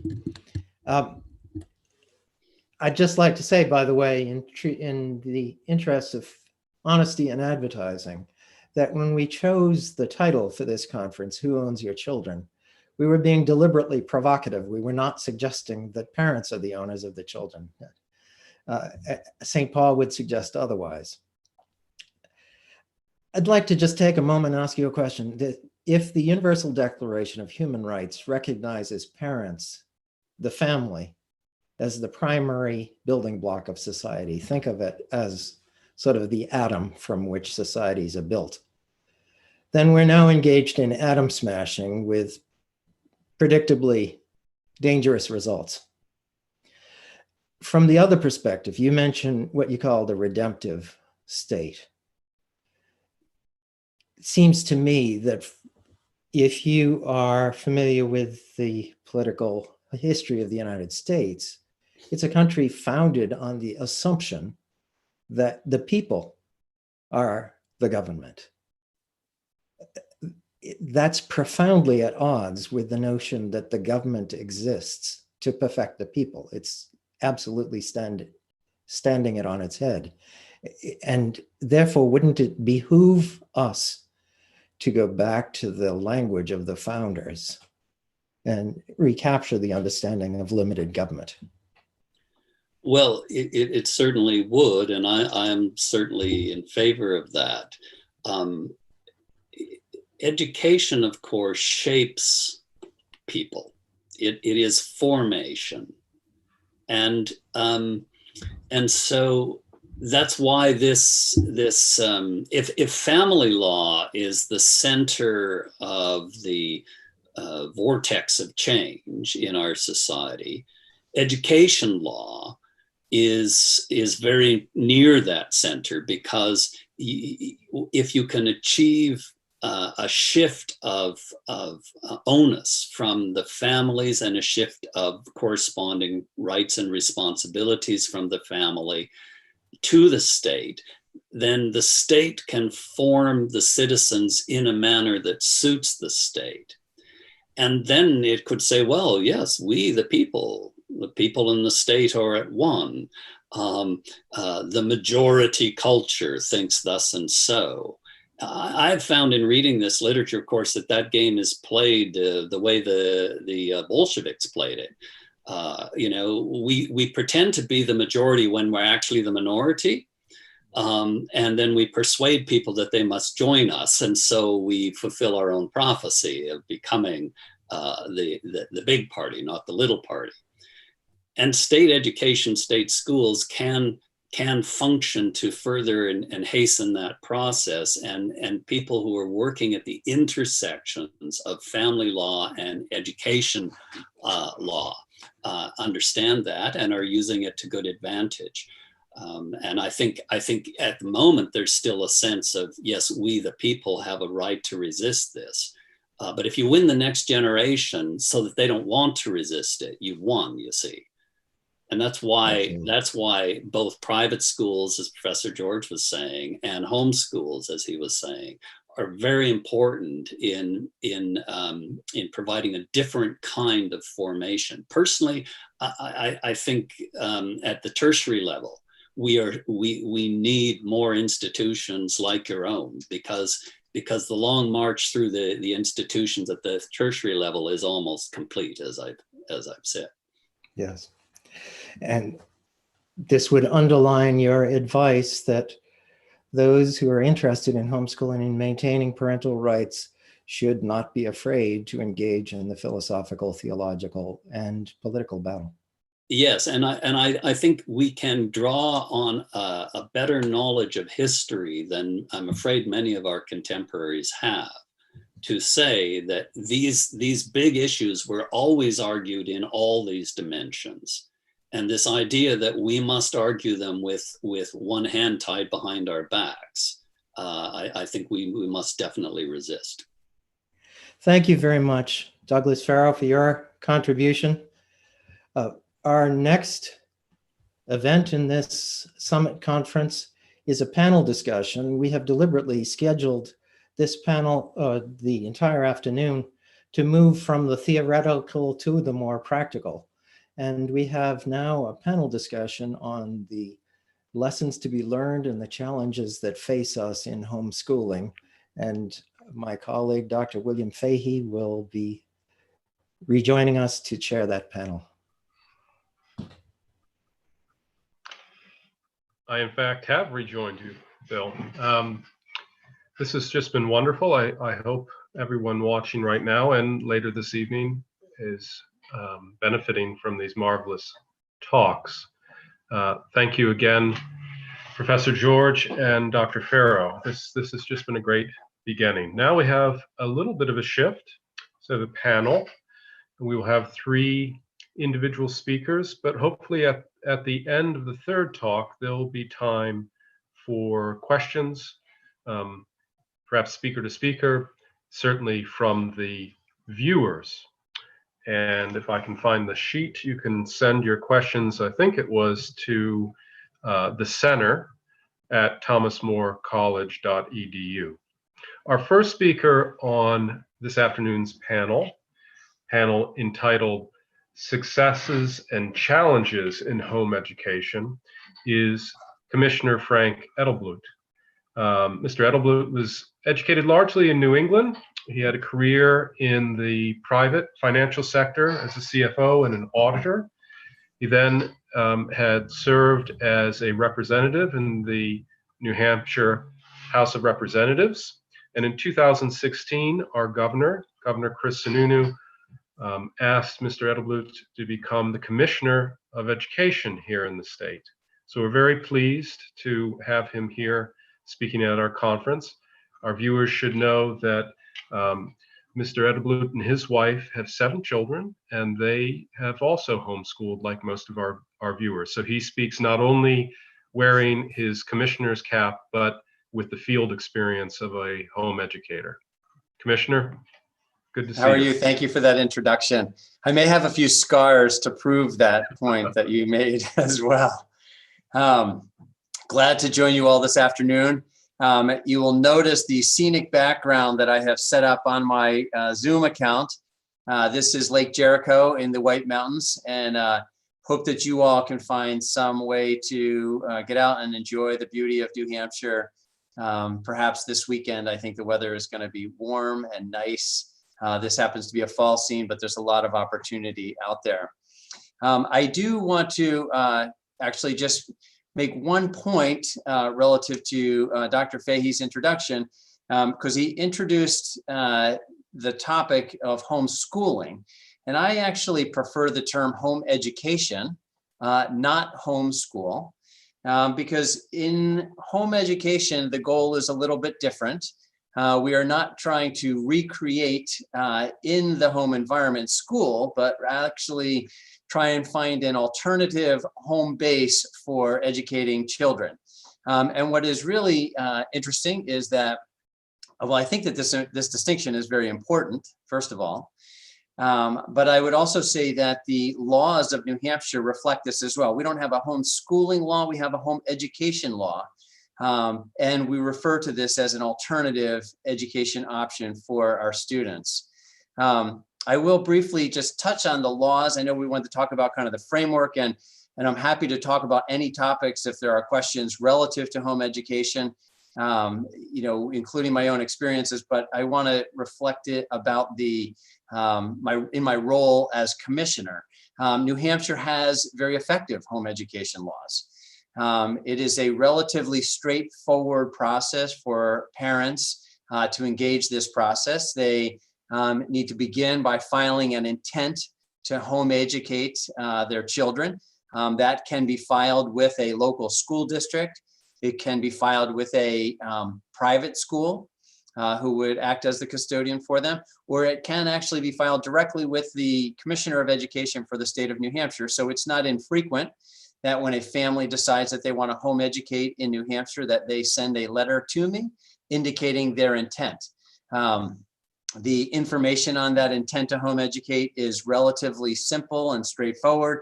The date when you intend to begin home educating, the name and address of the student who is being home educated, and the date of birth, and the name of the parents, and a phone number where we can reach you if something urgent comes up. I often remind people that filing the intent to home educate is the easy part. And then you actually have to engage in the process of home educating your child, which is a much more daunting task and requires a lot of work. And it is the hard part. But anyone who has been involved in home education knows that it is irreplaceably rewarding as well. And that's easy for me to say because I'm at the back end of my 7 children and have only one child left in the home education system at this point in time, a sophomore in high school. I think she's a sophomore. I should know the answer to that. And so while our home education law is good, it provides a lot of flexibility for families with regard to sequencing and timing of the content of instruction, but it does include some broad content categories that need to be included. And these are the kinds of things that I think most people would find they're interested in, educating their students and their children about, sciences, math, language arts, government, history, important subjects and important formative pieces of information that will help their students and anybody's students well into the future.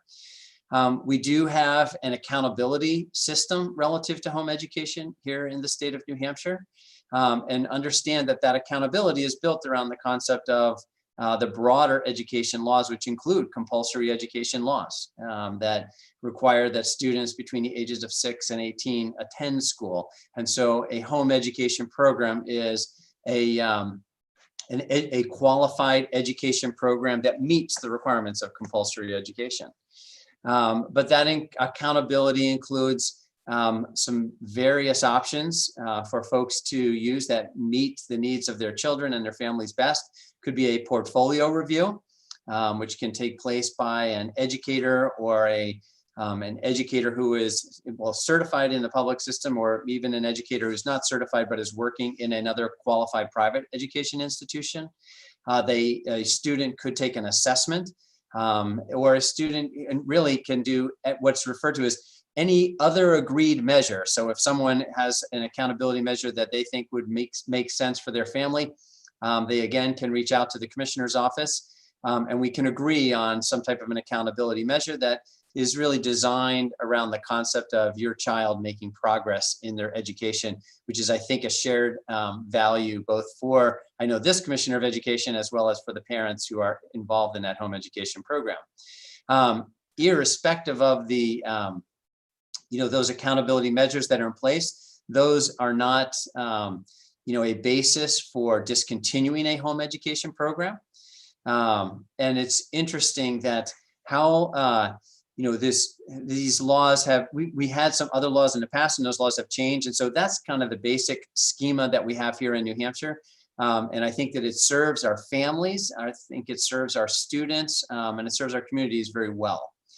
It was interesting when in this role, if there are issues that come up around home education, and quite frankly, we don't have a lot of them, but they generally tend to center around that intent to home educate. And it may be that the agency that is receiving that intent to home educate, so if a family is filing an intent to home educate with a local school district, it may be that the local school district is unfamiliar with the laws and what those requirements are. And so they may ask the family to provide information that is beyond the scope of our law. So for example, they may say, well, it's all good and well that you're going to be home educating your students, but we need to know what are the curricular materials that you will be using, and how will you be doing the instruction, and how many hours a day will you be working on that instruction, when in fact those are not requirements under the New Hampshire law. And so with a quick conversation, we can familiarize everyone with what the requirements and the law say, and we can begin to move forward, and because that information would not be required. I know that today's conversation is really centered in response to Ms. Bartholet's article in the Harvard Review and some of the assertions that she made. And I guess, I wanted to reflect briefly on that, and then I know we've got other panelists coming in, and and then we can do some questions. But it is widely known that home educated students are a wonderful advertisement for more home education.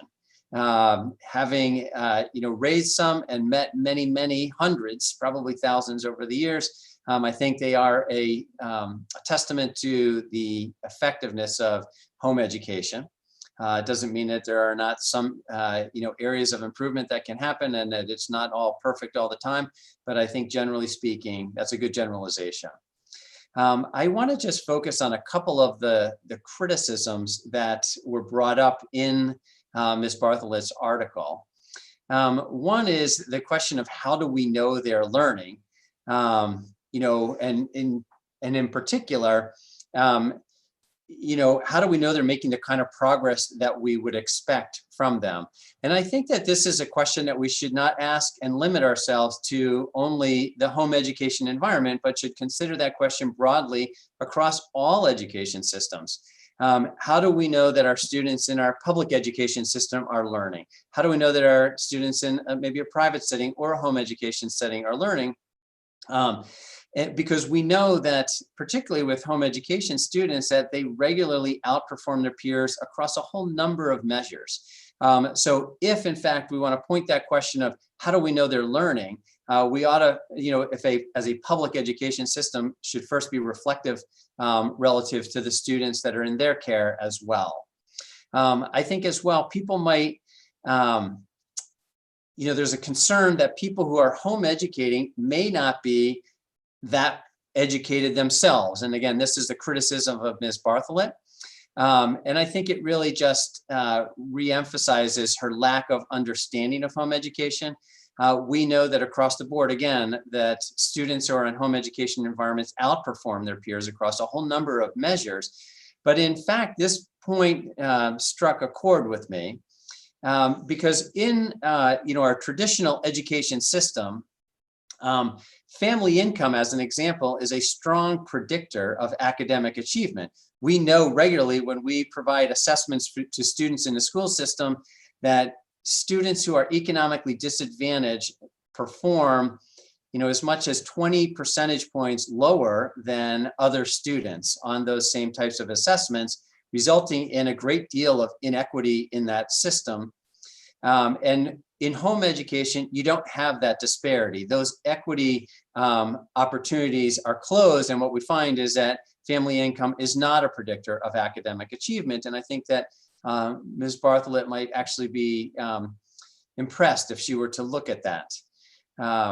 And so then I guess the last thing that I just want to lean in on a little bit before turning this over to the other presenters here is, I'm not sure that Ms. Bartholet, when I was reading it, realizes the lack of tolerance that she exhibits when she herself states that she's concerned that home educated students will lack tolerance of other people's viewpoints. And it just seemed an irony to me that she would be saying that towards folks whose views she may not herself be tolerant of, particularly the viewpoints of families who come and choose to home educate their own children. So I am happy to join with you all this afternoon. I'm happy to join with my co-panelists and look forward to participating and responding to questions that you all may have. Thank you for inviting me.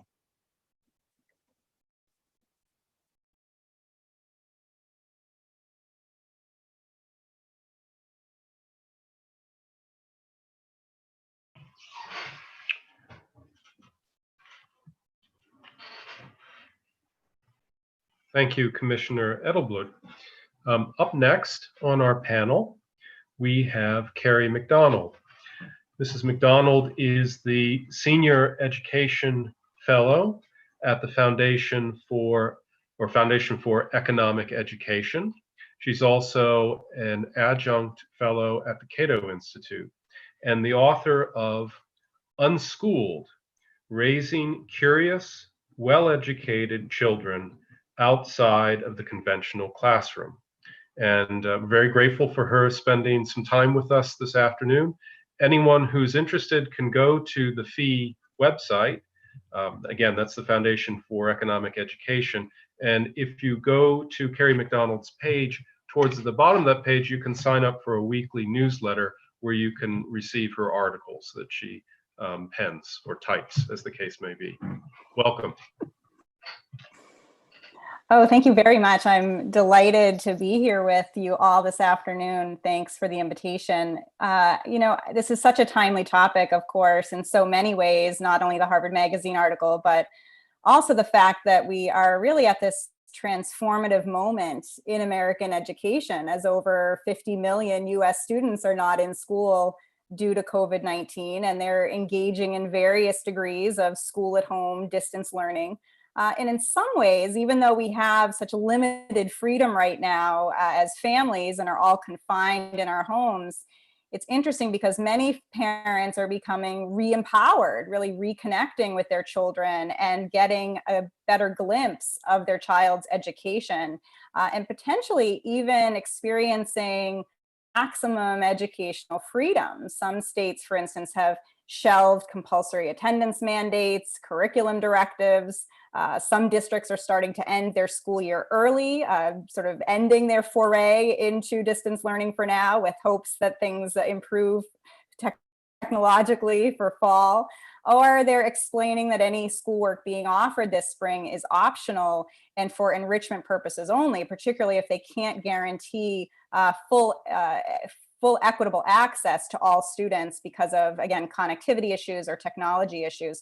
And it's a real opportunity for families to disconnect from school and to really re-engage with their children and think about education as separate and distinct from schooling, that I think Commissioner Edelblut so rightly pointed out, that schooling is one method of being educated, but it's certainly not the only one, and I would argue perhaps not the preferred one.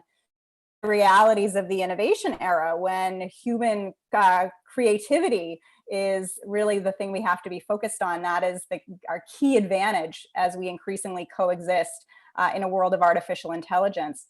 It's interesting if we look at some of the data, even though, of course, again, 50 million US students home now with their families, isolated from their communities. EdChoice recently put out a survey where they asked families about various experiences during the pandemic. And they found that more than half of their survey respondents actually have a more favorable view of homeschooling as a result of the pandemic than they did before.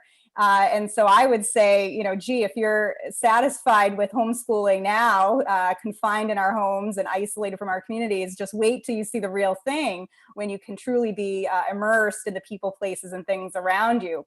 But I think that that's a good sign that more families would be interested in homeschooling or alternatives to school and other education options post-pandemic.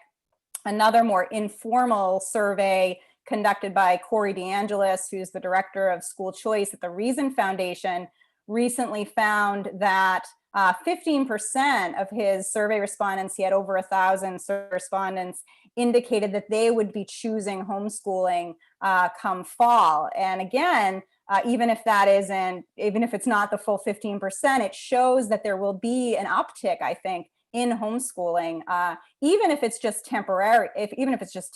The Wall Street Journal, for example, reported that Denmark was the first European country to reopen schools amidst the COVID-19 pandemic, and thousands of parents in Denmark chose to keep their children at home.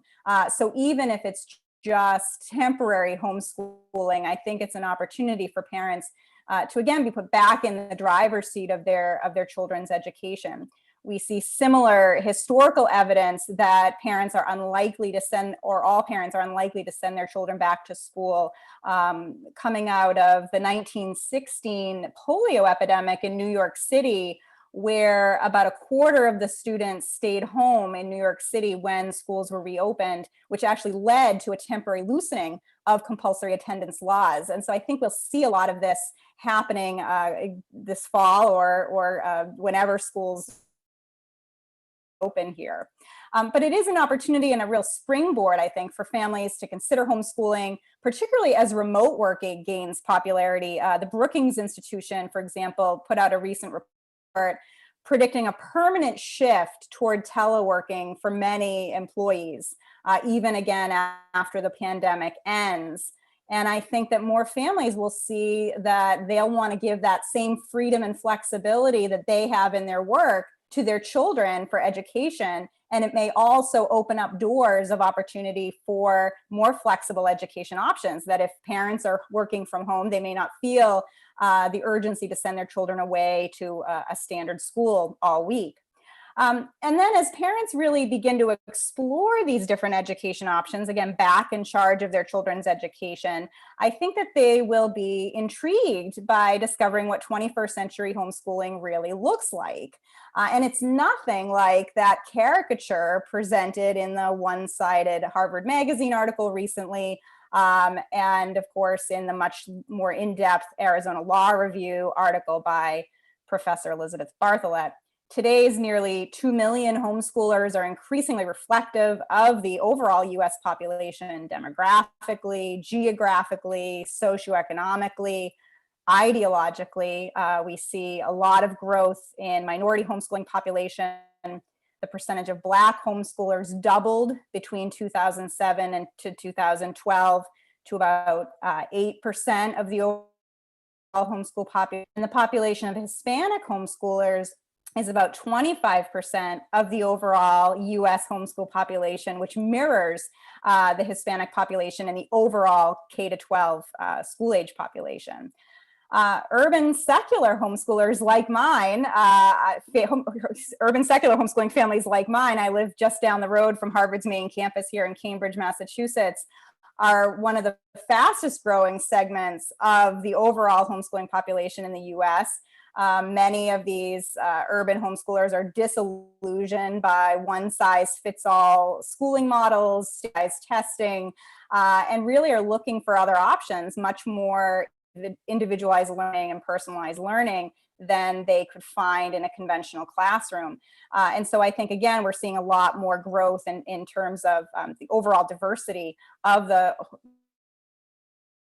modern homeschool population. In the Harvard Magazine article, and twice in Bartholet's Arizona Law Review article, she says that up to 90% of today's homeschoolers are driven by conservative Christian beliefs. And I have sort of two responses to that. One would be to say, first, so what? If that were true, why would that be an indicator of a need to heavily regulate the practice or potential, regardless of the distribution of who's participating in homeschooling?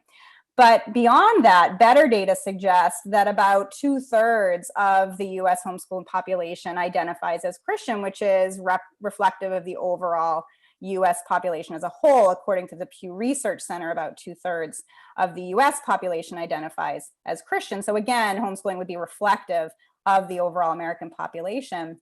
But religion is not the top motivator for today's homeschooling families. In fact, the most recent data out of the US Department of Education finds that only 16% of respondents in this national survey said that religion was the most important factor in their decision to homeschool. In fact, the number one motivator for today's homeschooling families in the US is concern about the environment of other schools, including safety, drugs, and negative peer pressure.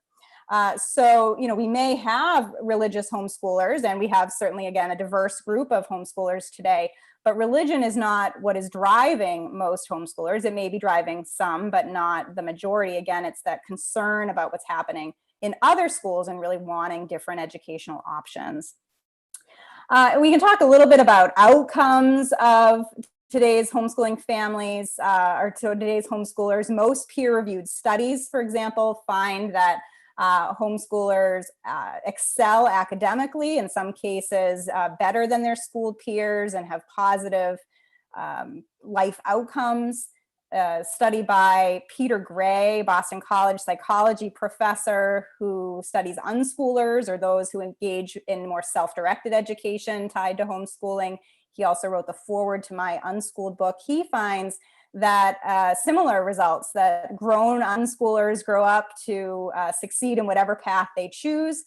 They do well in college if they choose to go there, have no trouble academically. And in fact, I think one of the more interesting findings of his study is that more than half of the adults in his grown unschooling study were working as entrepreneurs in careers tied to interests that developed in childhood and adolescence. Again, the sort of freedom to learn in childhood and adolescence that's so critical.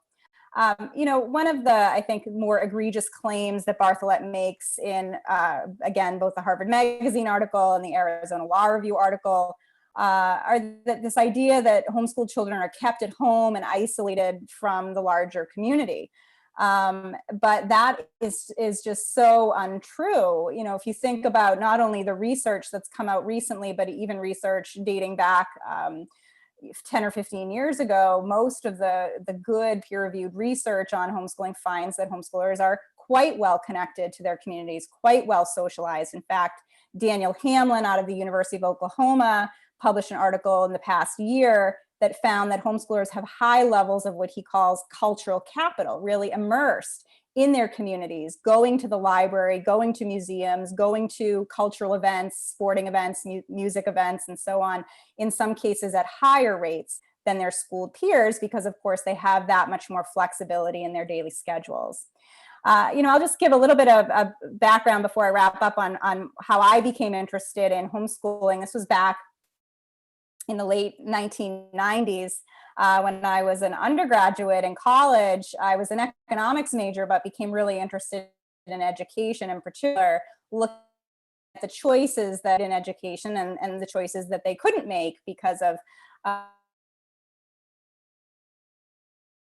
system family who lived nearby. And again, this 90s, homeschooling had just become legally recognized in all 50 states a few years prior, by the mid 1990s. So it was a relatively new phenomenon. And I just remember being completely enchanted by this homeschooling family and the real authentic socialization that I saw in their family, engaged in their community, authentic learning tied to the child's interests.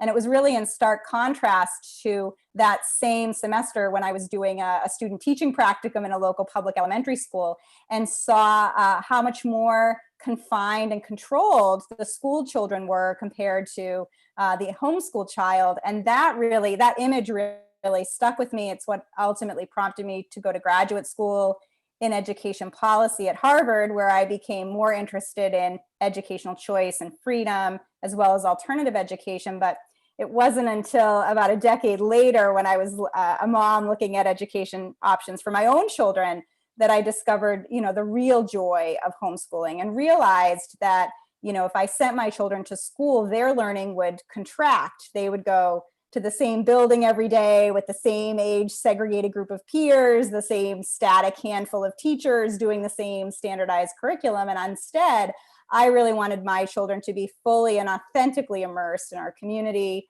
taking classes through local libraries, museums, nature centers, interacting with mentors and tutors and peers.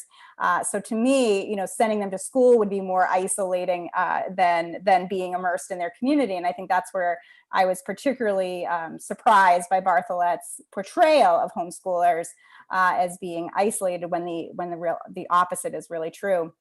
So I'll just begin to close up by saying that, I think as more parents warm up to homeschooling during this COVID homeschooling experience, as they disconnect from their local school district, they may be re-empowered and decide to choose homeschooling. I think that they will also see that there's all kinds of ways to homeschool now, that hybrid homeschooling models in particular are getting increasingly popular, where you're able to have your child at home part of the time, and then in the community or in various learning centers or schools for part of the time. That opens up this option to more families, particularly to two working families or single parent families. I think it's a great time for education entrepreneurship, particularly in the homeschool space, that will also help to expand new options to more families. The pandemic has led to massive disruption in how we live and learn.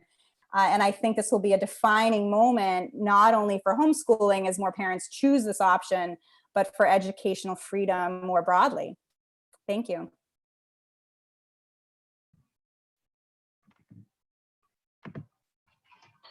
Thank you very much, Kerry McDonald. And we look forward to having you sit with the panelists, if one does sit in Zoom land, for a bit of conversation after our third speaker. If you've been watching and you have questions, you've been jotting down questions either for Commissioner Edelblut or Kerry McDonald, please make sure that you send those to us at the following email address: center@thomasmorecollege.edu. Thomas More College, all one word, and that Thomas More has only one O in it, thomasmorecollege.edu. The next panelist is Andrew Beckwith of the Massachusetts Family Institute. There he is. Hello, Andrew. Andrew is a lieutenant colonel in the United States Marine Corps, and he has served as a judge advocate. I think, do you still serve as a judge advocate for the Marines? In the reserves, yeah. In the reserves. But once a Marine, always a Marine.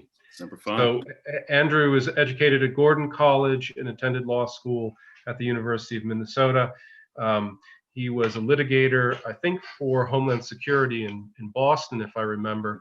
But for the last several years, he has been in charge of Massachusetts Family Institute, which, if you're not familiar with it, whether you're in the region or not, you should become familiar with it. Certainly in New England, MFI is the foremost defender of marriage and the family. And Andrew has been dynamic as a leader of MFI. It's one of the few Massachusetts organizations that I happily recommend sitting up here in the Granite State. So I'm looking forward to your comments, Andrew. And when Andrew's finished, all our panelists will come back and we will begin some conversation and questions. Andrew. Thank you for that. And it's a pleasure to join you virtually here. We're living through strange times. And I can only imagine what Professor Bartlett would have thought if you had told her back in January or December or whenever she planned the summit, that not only would the summit be canceled, but that virtually every child in America would be homeschooled, at least for a period of time. And I echo Kerry's comments that I hope that parents will take from this sort of a normalization or a renormalization of, if not homeschooling or home education itself, but the idea that the parents are the fundamental educators of the child. They may delegate that right or responsibility to others, but that it flows from and through them and not from the state. And as Doctors George and Farrow kind of mentioned, the idea of the family or the marriage precedes even the formation of the state. So the state really lacks the fundamental right to define it or to control it in many ways. And I would say the same is true of home education, that is something that obviously has gone on for centuries, if not millennia, prior to the formation of the state, so that the right to educate your child as a parent and that responsibility precedes the state as well. So in my line of work, we focus on, among other things, parental rights, because that is obviously fundamental to both the formation of families and the ability to pass on the faith to the next generation, which is very important. And so I'll get phone calls from parents that demonstrate to me how the state, a sometimes hostile bureaucracy, is trying to wedge itself in between parents and children. Oftentimes this happens in the public school setting, and I may touch on that in a minute, but I do want to touch first on the medical setting, which is sort of universally applicable even to homeschoolers. So for example, I got a call from a mom who was taking her 13-year-old son to the doctor's office just to get a physical so they could do youth sports. And I get calls like this fairly often where parents will say, look, I had my son or my daughter getting a physical. The doctor asked me to leave the room, so I left the room because you do what the doctor tells you to do, right? And the next thing I know, my child's telling me all these crazy sexual questions that the doctor has asked them about how many partners they've had and when did they start being sexually active, and do they have any STDs, and are they using recreational drugs, and they think they might be pregnant.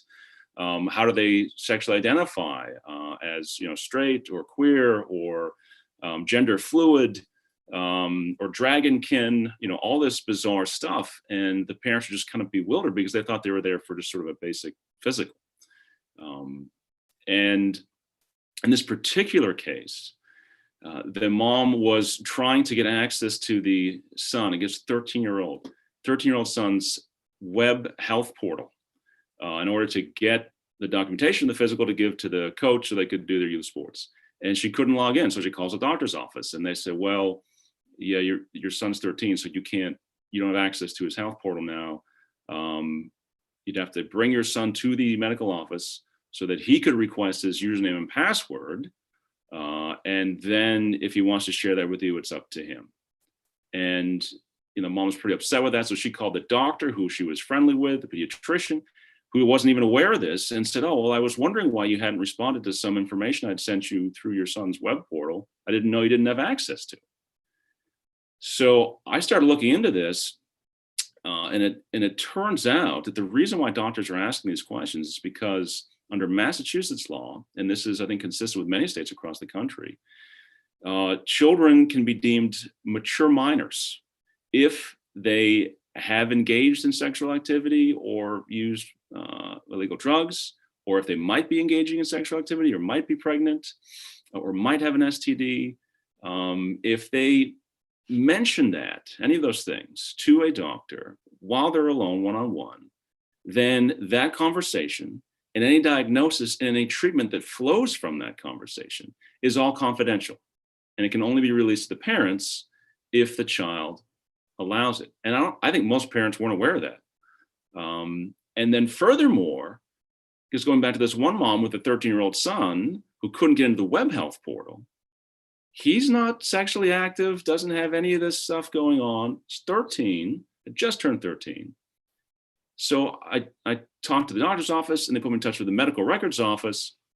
And lo and behold, they looked at those mature minor laws and decided that, well, it's possible that a 13-year-old could have had some confidential conversations with the doctor. So just to be safe, we're going to make automatically all children's web portals and medical information that's online, once they hit age 13, boom, it's going to be confidential. Parents can't get access to it unless the child gives it to them. So there's this sort of legal and technocratic assumption that we're just going to come between the child and the parent at the age of 13 arbitrarily without any justification. And that's just one example of what parents are up against when they try to exercise their responsibility. And, you know, very concerning stuff that I think goes on under the radar. So more overtly, if we switch back to the public schools, because this has implications for all parents, in the town of Westford, Massachusetts, I was there for a school committee meeting where they were debating, really sort of announcing the implementation of a gender identity policy. Now, it's interesting that a couple of the previous speakers have touched upon how the redefinition of marriage and so the sexual revolution have interjected themselves, again, in between parents and children. And this is crystal clear on the idea of gender identity. So in Westford, they introduced this policy, and part of it was that parents would not be notified if their children identified as something other than their physical sex, their biological sex, until that child said it was okay. Because if the child didn't feel quote unquote safe at home, then they wouldn't notify the parents. And they use this term, highly rejecting parents, to characterize moms and dads who would not be supportive of or embrace the fact that their son or daughter wanted to be a daughter or a son or something in between. So you literally could have a 13-year-old kid go to school, a boy, put his backpack in the locker, take out a dress, put it on, identify as a girl all day, and the parents would never be told.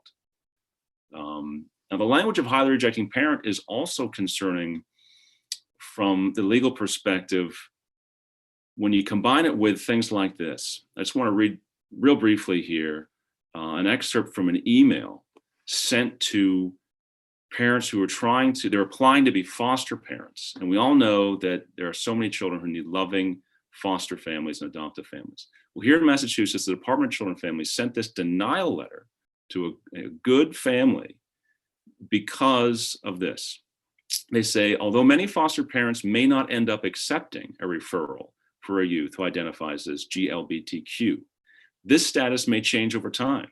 As in any birth family, there is a possibility that the child you are parenting may one day share with you their identity as a GLBTQ person. It is important that you have a base knowledge of sexual orientation so that you can avoid responses or reactions that may be potentially harmful. Regardless of personal beliefs, our pre-adoptive families must be able to provide a safe, nurturing, and non-judgmental environment for our children presently and potentially years down the road. And what this family was told was that their sincerely held religious beliefs, which were, I think, sort of the common beliefs held by everyone until about 5 minutes ago, that, you know, boys are boys and girls are girls, and that sex is, belongs in marriage between a man and a woman, that's what they would support as far as behavior and identities for their children. They'd love and support their child no matter what, but they're not going to support behaviors that are contrary to their faith and frankly to biology and common sense. And what they were told was that they are not fit parents, not a fit family to be a foster family. And that even if they adopted a child that right now didn't identify as G, L, B, T, or Q, that they said even 10 years down the road, they could come out as one of those identities. And if you didn't support them, then that would be a problem. So because of that, you're not going to be allowed to adopt.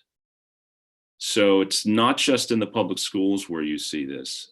It's not just in even the medical profession, but the ability to adopt children, to form a family in that sense, to fulfill our biblical mandate to care for orphans in their distress. Our hands are being tied on that. There's another example on parental rights in general. It's not tied to the sexuality issue, but I think is very important for people to be aware of. And it goes back to the medical issue and this idea of the state knowing best. Justina Pelletier was a 14-year-old girl in 2013. She had a unique medical condition. She was receiving treatment from a doctor at Tufts Hospital. And her parents had to take her to Boston Children's Hospital for a specific physical ailment she had. And the doctor from Tufts recommended they take her to a colleague at Boston Children's Hospital. Long story short, she never saw that colleague at Boston Children's. She was seen by a psych intern who diagnosed her as not having a physical ailment, but rather having a psychological issue that's brought on by her parents. And Boston Children's Hospital decided they weren't going to treat her for a physical ailment, but would only treat her for her supposed mental health issue. And when the parents decided, okay, no, thank you, we're just going to take her back to Tufts, we don't want that course of treatment, they had police escort the parents out, and they proceeded to keep Justina in state custody through the Department of Children and Families, who were called by Boston Children's Hospital, for over a year. Because you had two doctors' opinions. The parents chose Dr. A. The state apparently chose Dr. B, and therefore the parents lost custody of the child. And it wasn't until the father went against the orders of the judge in family court that put a gag order on him to the court of public opinion, his court of last resort, that finally she was sent home. Very tragic story. But that's that's the repercussions of this idea of saying that your parenthood flows from the state. The state can very easily take it away when its experts have determined that it is no longer in the best interests of the child. And so that is one of the things that we're up against. And the conference, I guess the summit now that has been postponed or canceled at Harvard was very concerning because it seeks to normalize this idea that the rights of parents flow from the state. There's a refrigerator magnet, I think, at my house that says something to the effect of, children are on loan to you from God. And the scripture, of course, says children are a gift or inheritance from the Lord. And what Bartlett and her company are saying is that they are actually on loan to you from the state. So they are literally putting the state in the place of God when it comes to the family and parental relationships. And, I see here in Massachusetts on Beacon Hill, when you bring in experts from Harvard Law School, the legislature listens, the courts listen. So even though what they're saying in their law review articles and elsewhere seems preposterous to me as a parent, I know that people in positions of influence will take them seriously. So it is not something that I blow off. I'm glad it's been postponed. I'm glad it's being countered by events like this. But it's definitely a concern, and I'm glad that HSLDA, the Homeschool Legal Defense Association, which I think was one of the targets of Professor Bartlett's concern, I'm glad that they're out there and protecting families. They've worked with me. We had a situation in our own school district where there was supposedly going to be a revised or updated homeschool policy that was, again, sent from the state bureaucracy. There's nothing wrong with the existing policy. The updated policy was actually somewhat contrary to existing law. And I worked with HSLDA to get probably a dozen other homeschooling families to go to this school committee subcommittee meeting of about 3 people in this small room at the school's offices one night. There's like a dozen of us there. 2 of us were attorneys. We had all the paperwork laid out, and we still look this updated policy was going to be detrimental to our families. One example would be to make it harder for our kids to participate in extracurriculars in the public school system, like sports. And we kind of just made it clear that, look, you need to fix this now, or we're going to come back again at the next subcommittee meeting, probably with all our kids and likely our chickens, because that's how homeschoolers roll. And they backed off. And I think that's what we have to do, is be vigilant at the local level. It can be done in small scale, but also at larger scale. As I think it was Dr. Farrow mentioned, we've got to be vigilant on this stuff, and we've got to be active in politics and policies, even though we'd rather just be, home, making homemade yogurt and doing what homeschoolers do. And I can say that because I'm a homeschool father of 4. We have to engage in the public realm and the policy realm in order to protect that for our kids and for their progeny, frankly.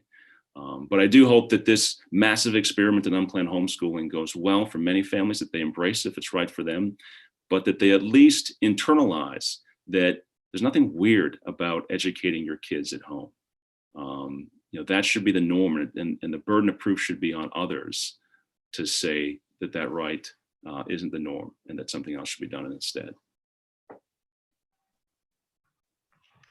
Thank you very much, Andrew. I think in a few seconds, the screen here will be populated by the other panelists, and I will be able to take some questions that have begun to come through. So I'll wait till everyone appears, and then here we are all together again, ask some questions. I'd like to pick up myself with comment that Andrew just made and other speakers have made in different fashion. And I believe, Andrew, you said parenthood, one of the problems is we have enshrined an attitude, and sometimes in law, that parenthood seems to be flowing from the state or is somehow an extension to the state. So I'm going to ask a question that everyone can respond to, but I'd like to begin with the commissioner, since he and I are from the same state.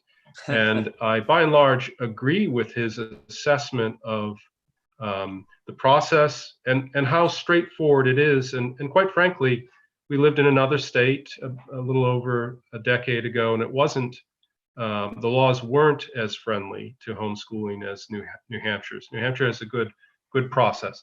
But I'll share with the commissioner my concern that relates to this wider issue of a general sense that's often more than a sense enshrined in law that the family and education is the business of the state, and it's only extended to families and parents. Now, in our own law in the granite state, the law, at least the text that I've read, it says in RSA 193A2, there is established the home education program to be administered by the Department of Education. But that's the opening remark for home education or homeschooling in the state of New Hampshire. It's only 2 or 3 sections below that it says home education shall be provided by a parent. It seems to me that at least we're vulnerable in that language of seeing home education as something that is lent by the state to the parents. But that's very different than what Dr. Farrow and Professor George were talking about, where the family is the basic cell, the building block of society. It has the first and prior right, principle of subsidiarity. The state can enter if there's an abuse or a failure. But my fear is at least you could interpret the New Hampshire law, which I imagine is very similar to other state laws, as home education is merely lent to the parents. What would you say to that, Commissioner? So great question, and thank you for that. And I don't disagree, I think, with any of the panelists relative to the a priori role of parents in the responsibility of the education of their students, and not just the education, quite frankly. Andrew talked about, the health decisions, but there's a whole myriad of, of areas that parents are responsible for. And what we want to avoid is what sometimes you can observe, which is the state somehow wants to take responsibility until there's a problem, and then all of a sudden it becomes the parent's problem. And I think that is, an evidence that, in fact, they don't want the responsibility, they just want the control. But what I would say is relative to, you referenced RSA 193A2 establishing a program. And I think it's probably appropriate to, and just to be clear on this call, I'm not the lawyer, but I think it's appropriate to go back to the context of this law. And so this law sits in the context of a precedent that says, by the state, we have a compulsory education law that says all students between the ages of 6 and 18 shall be engaged in the public education system.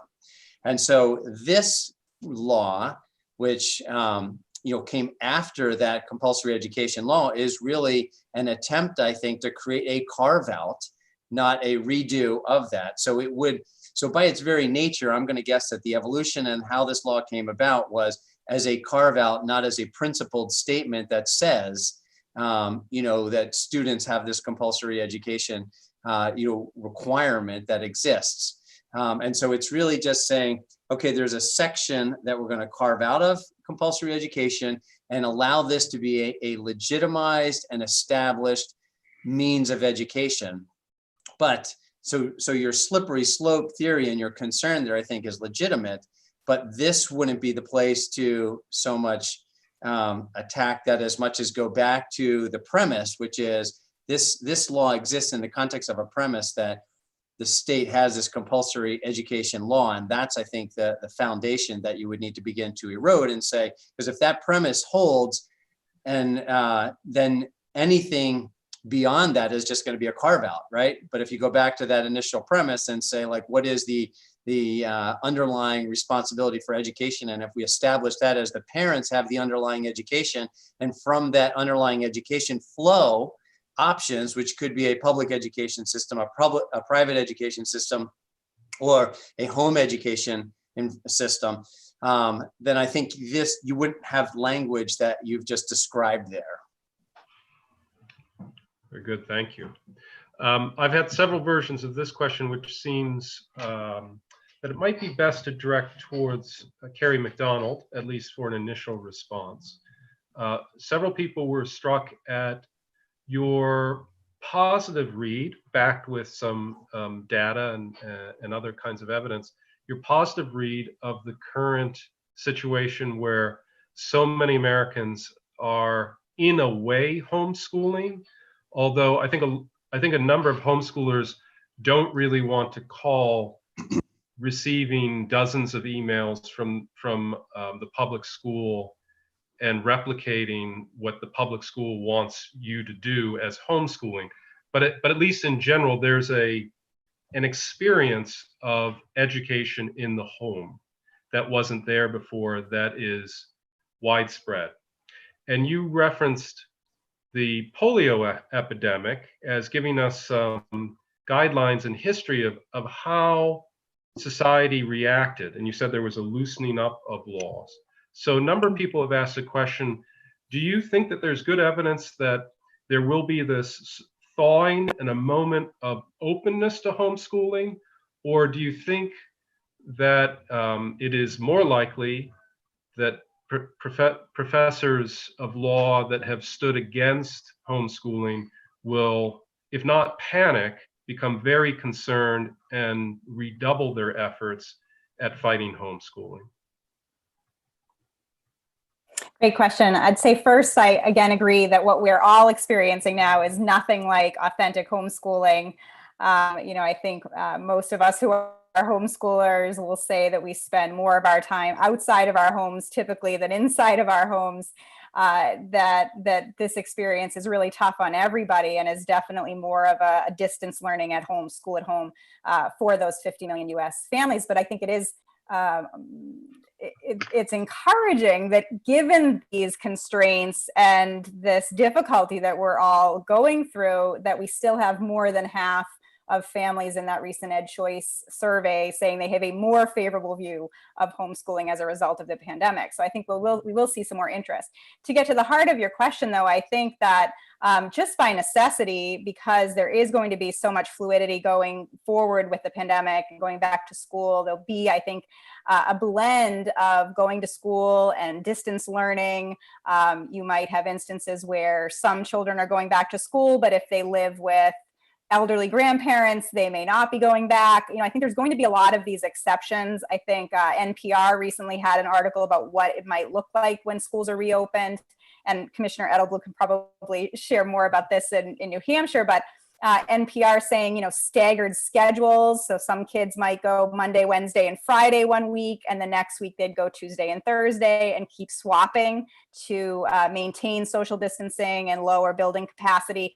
And I just think a lot of families aren't going to want to put up with this, particularly as scenes are coming out from around the world now of young people going back to school in full face shields and wearing masks all day and having these socially distanced classrooms and not being able to go to the cafeteria or to the gymnasium, not having parents allowed in the building. I think there's going to be enough of that uncertainty and fear that many families will decide that they want to choose some other options. And then I think as a result, there will be this sort of loosening. There'll be just so many families that are not sending their kids back that there'll be some loosening of compulsory schooling statutes temporarily.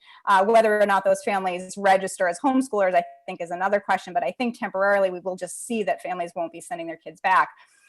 I worry then in the next phase, when we kind of revisit Professor Bartholet, maybe next June when the Harvard summit is supposed to reconvene, that might be another time to really think about where we're at that point. We'll have a better sense of numbers of homeschoolers, what the impact of the pandemic has been on homeschooling and other forms of alternative education and private schooling. So we'll wait and see. And I think, back to Andrew's point, we have to be constantly vigilant and push back against these calls for heightened regulation or presumptive bans. Thank you. To more or less stay on schedule, I'm going to pose one more question for everyone, but we'll start with Andrew. I think it was Professor George that said in a democracy, it's the duty of all to persuade those who don't share or understand their own beliefs and values, to persuade them of the validity of their beliefs, so that at least there is a mutual understanding. What in this space of time, whether it's just a few months or a full year before there's a reaction, what is the positive thing? What would you say is one positive thing that those involved in home education and homeschooling could do to help persuade or educate those who don't really understand home education? Andrew, we'll start with you.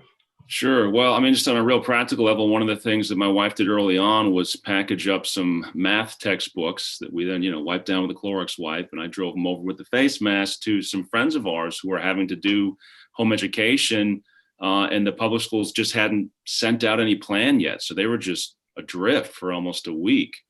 So, sharing our experiences and our resources and not being embarrassed by it. I remember initially being asked, so you guys are homeschooling, aren't you concerned about your child's socialization?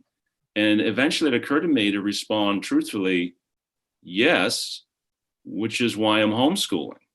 And we saw that reflected. I think I saw an article last week by a public high schooler who's at home and was saying that, it's tough, but I'm not worrying about bullying anymore. I can do my schoolwork without all the discipline problems in the class. So I think there'll be some hybrid forms, particularly if the health crisis continues, will be there. I do share concerns, just briefly, that I think Professor Bartholet will do what she's already done, which is dig through now all the millions of homeschooling stories that'll be out there and find the worst case scenarios and posit those as the norm. And promote that. Never let a good crisis go to waste. You'll have more fodder. However, hopefully, since so many families will have a direct experience with home education, those horror stories will have less of an effect on them. She'll have one real problem with her methodology, which is she's found this one horrific tale that she likes to promote. She's already outgunned by her own university. So if you go to Harvard's website and their admissions page on homeschooling, they tell the story of 3 Harvard homeschoolers that are all very positive stories. Commissioner, do you have anything to add on what you think the one positive thing home educators could be doing to help? I do. I think we actually have a gift that we can give to all of these families, and I keep trying to give it away every single day. I think I've even tried to incorporate it into some of the documents that we have made available to our quarantine schoolers, is what I refer to them, across the state of New Hampshire. And that is really to relax a little bit. Our children are inherently curious and, natural learners. As I said at the very beginning of this pivot to remote instruction and support, our kids are going to learn whether or not we engage in the instruction. The question is, can we engage in that instruction? Because our kids are learners. And so I think it's just helping families to just relax a little bit and recognize that their kids are incredibly resilient, incredibly great learners. Before these kids even show up at school, they've already mastered an oral language most of the time. And so we just have to let that curiosity be encouraged and developed. And I'll give you an real example. Yesterday, I was speaking to a father who is home with a second grader.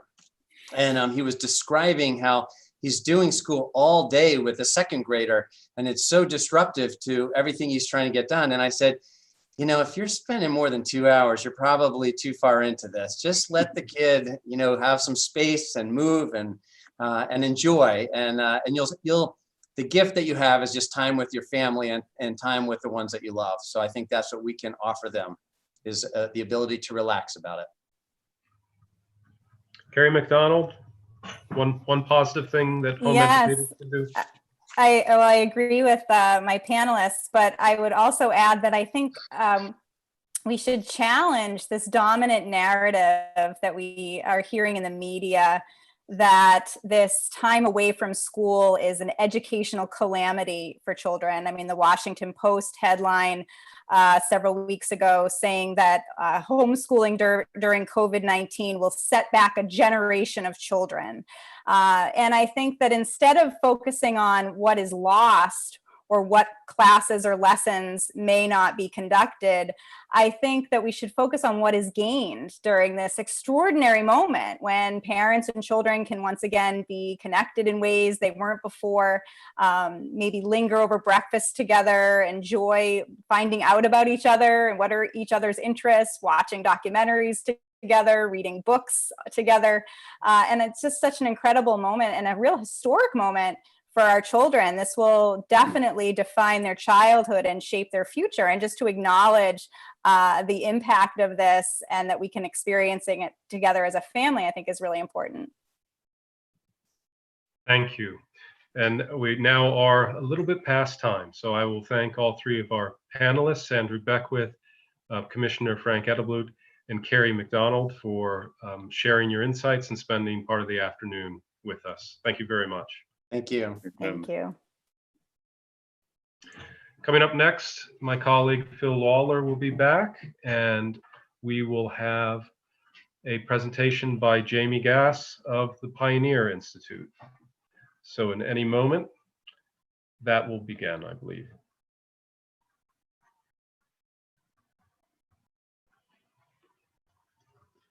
All yours, Phil. Thank you. And those of you who have been with us all day, let me recommend all afternoon. Let me strongly recommend you stay with us. I know it's a long afternoon. If for some reason you have to leave, please come back and watch the end of this presentation. It will be available on YouTube and at the website of the Center for the Restoration of Christian Culture. We designed our program to both empower and encourage people who are engaged in homeschooling. And we have been spending up till now mostly on the empowering by giving people the background information they need to be politically and rhetorically active. But we're going to end with some encouragement. Jamie Gass is going to give you, I think, some encouragement that you perhaps were not aware of, something that you perhaps were not aware of. We are at a moment where the future of homeschooling, home education, and other forms of educational choice may be blooming for two reasons. One is a negative reason, this epidemic, which is keeping so many people at home and which is altering our approach to education, or looking to alter our approach to education, at least in the near-term future. But there's also a positive reason, which is a Supreme Court case that's due to come down in just a matter of weeks, which could really open new doors. I suspect that a whole lot of people, including people who are generally well educated about educational affairs, are not familiar with the Espinoza case. And so we asked Jamie Gass to come to talk to us because he has been intimately involved with that case. Jamie Gass is Pioneer Institute's director of the Center for School Reform.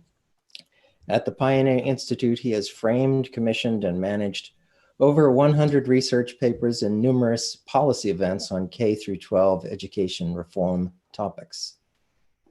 In the 1990s, he worked for the Dean of Boston University School of Education, Boston University Management Team, and its historic partnership with Chelsea Public Schools. His op-eds have been published in New England newspapers, as well as in the Wall Street Journal, the Weekly Standard, the Federalist, the City Journal, etc. And I asked Jamie to speak to us this afternoon to close out the conference with an explanation of the Espinoza case and what it could mean for the future of educational choice. Jamie, thank you for being with us today. Great, thanks so much, Phil. I appreciate it. Appreciate your generous introduction. And we at Pioneer are really grateful to you and President Fahey and Thomas More College for co-sponsoring this excellent and timely event. It's an honor to be with you this afternoon, especially with such a distinguished lineup of folks and panelists whom I admire so much. I also want to give a special thanks to Mike Gillerin, who has done so much important work for us at Pioneer in our efforts to support Espinoza via Montana Department of Revenue. We're so grateful to Mike and Dwight Duncan, who authored two excellent legal briefs for us on what we think is a potentially landmark case against bigoted legal barriers to school choice. But before I talk more about Espinoza and Blaine amendments, I'd like to say just a couple words about this law professor's frankly bizarre but not unsurprising comments about homeschooling. As I'll discuss, narrow-minded opposition to school choice sadly has deep bigoted roots in the 19th century and across American history. This professor, to my mind, has simply said and given more modern voice to what I think a lot of people who have observed K-12 education for decades have also observed, which is unmistakably many across the K-12 education system believe that they know better than the parents themselves, what's best for their children. The reality is too many in public education oppose or have outright hostility to almost all forms of school choice, including private and religious schools, charter schools, vocational technical schools, and many even oppose a key educational option for the moment, online or digital learning. But homeschooling, as Pioneer's 2017 white paper by Bill Hewer says, is the ultimate choice. This should be, and it is right that it should be that way, because the fundamental duty of parents to order and direct the formative education of their children is in fact sacred. As an aside, I thought it was a little bit unusual that there would be such a strident criticism of homeschooling, when in fact, over the last several months, we've gotten new data from NAEP, the Nation's Report Card. It's administered every couple of years. It's a sample test, goes back 35 or 40 years. And the data was really pretty disturbing. The reality of it is we live in a country where 2/3 of the students are not reading at grade level. And just a couple of weeks ago, there was additional NAEP data that revealed that only 1/4 of the students in this country are proficient in civics. So in the key areas of both literacy and civic knowledge, I think many people believe that the K-12 public system has a great deal to answer for. But at Pioneer Institute, where I work, it's a small think tank in Boston, and going back 30 years, we've done lots of work on school choice and all kinds of papers and events on academic qualities. I've always been particularly grateful for the work that the people in the homeschooling community have done, as well as people in religious schooling community as well. We fought the Common Core standards that have been implemented over the last 10 years, and we went to approximately 20 states when we did that. And I got to tell you, when we were in with those audiences, I'd say a full third of those parents who are deeply engaged, knowledgeable, in some instances more knowledgeable than policymakers, were the backbone of that opposition. And we now know from NAEP data that in fact, the Common Core has done some pretty significant damage, not only nationally, but in high-performing states like Massachusetts. Now, Massachusetts, my home state, has a great deal to be proud of. Its public system has engaged in pretty dramatic and I think historic reforms over the last 25 years or so. We had remarkable success on the NAEP, been the #1 state on NAEP going back to 2005. We're the only state that's internationally competitive. We have great charter schools. We have great voc tech schools that are both national models, as well as METCO and a growing number of homeschooling students. And we're really proud of those accomplishments. But I want to highlight just one school choice option that is germane to the conversation we're having about Espinoza and to Blaine amendments and the various barriers to private and parochial school choice, as well as homeschooling. Massachusetts is home to the best Catholic schools in the United States. The couple of measures that we have in common demonstrate that the Catholic schools, which if aggregated would actually be the largest school district in Massachusetts, on the measures we have in common, significantly outperform the Commonwealth. And that's saying a great deal because, again, Massachusetts has done historically well in terms of its academic achievement over the last 25 years. But the Catholic schools are really struggling and with their enrollment, and they're struggling not as much out of their own fault as it is something that Massachusetts should not be very proud of, which are Blaine amendments. These are bigoted 19th century anti-Catholic legal barriers to private and parochial school choice. And in fact, Massachusetts has among the worst and among the oldest in the country, and they're so bad and early that they were established before the Civil War by the violently anti-Catholic Know Nothing Party. At this point, there are 38 states that have these Blaine amendments, including Montana, the home of Kendra Espinoza, a single mom, 2 daughters, Naomi and Sarah. She's the lead plaintiff in Espinoza v. Montana Department of Revenue, which was heard before the U.S. Supreme Court in January, and we should be hearing their final decision anytime soon, this spring. I always say to people internally at Pioneer that this topic of school choice and Blaine amendments really is the most interesting topic we work on. We do a lot of great work around academic standards and teaching history and civics and science, but it really is the most interesting. And the reason why is that it has this unique combination of education and law and religion and politics and history. And so in order to kind of familiarize people with the vocabulary and some of the historical touchstones around this case, and to kind of help put in context, from my point of view, the comments from this law professor, I want to just give you some of these touchstones. So it's been mentioned sort of variously throughout this seminar, that a lot of our original ideas about education go back to the founders. And folks like John Adams and George Mason and Thomas Jefferson and Alexander Hamilton were men of the Enlightenment. They built our laws upon the natural law and reason and science, and not just respect for religious tolerance, but religious liberty, full-throated religious liberty. In many ways, they were much more open-minded than our society is today about issues of church of state. And the reality of it is that early state constitutions, like the Massachusetts Constitution and the New Hampshire Constitution, they predate the federal Constitution, which is virtually silent on K-12 education reform. But these state constitutions were quite specific. And simply put, it was the intent of early America to keep education as close to parents and local communities as possible. And in fact, in many instances, legally sanctioning public support for religious instruction by parents. I think they saw it as a kind of free market of educational options. George Washington, in his 1796 farewell address, made clear the connection between self-government and religion. And he described our constitutions as designed to perpetuate what he described as the sacred fire of liberty.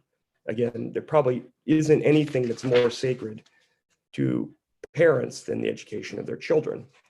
But this kind of more tolerant view of civil society really began to give way in the 1830s, 1840s, and 1850s to religious intolerance, primarily as Irish immigrants fled the potato famine and arrived into Northeast cities, including Boston, New York, and Philadelphia. And with them became this nativist impulse to begin to wall off the educational options and freedom from parents and local religious folks. And in 1854, and I'll just speak to my state here, Massachusetts, again, the violently anti-Catholic Know Nothing Party won the biggest landslide in state electoral history. They were led by their governor, Henry Gardner, who incidentally, his portrait is right next to the main entrance of the House of Representatives in Massachusetts still today. But he and his party passed a wide swath of appallingly anti-Catholic, bigoted amendments. In fact, their proto-Blaine amendment really set out to undo what it was that the founders intended, which was having the money flow more freely back and forth between the public and parents and religious instruction. And then a second Blaine amendment was passed in 1917, which prevents that first anti-aid amendment or the Know Nothing amendment from being repealed via the ballot box. It's a kind of legal protective coating around it. Well, if you fast forward about 30 years to the 1880s, James G. Blaine of Maine, he was a prominent Republican politician of the late 19th century. He and President Ulysses S. Grant stoked anti-Catholic sentiments and pressed for a national Blaine amendment, which would again, wall off parents from public dollars, particularly Catholic school parents from religious dollars. Now that narrowly was defeated in the US Senate, but where Blaine failed, the states began to pick up this torch of and gradually throughout the late 19th and early 20th century, we arrived where we are now, which is, 38 states have these Blaine amendments. And that brings us to Kendra Espinoza. So Kendra, as I mentioned, is a single mom from Montana, and her state has a Blaine amendment. She and her daughters, in conjunction with the Institute for Justice, have brought their case in Montana to first their state Supreme Court, but they've taken it all the way to the US Supreme Court. So Kendra suddenly became a single mother, and she sought better educational options for her daughters out, because the reality of it is that they were being both bullied and they were struggling academically in the public school system. They through an educational tax credit program that was passed by the state legislature and signed into law by their governor, their children were able to thrive going to a parochial school. But then the Department of Revenue challenged the existence of this program, this education tax credit program.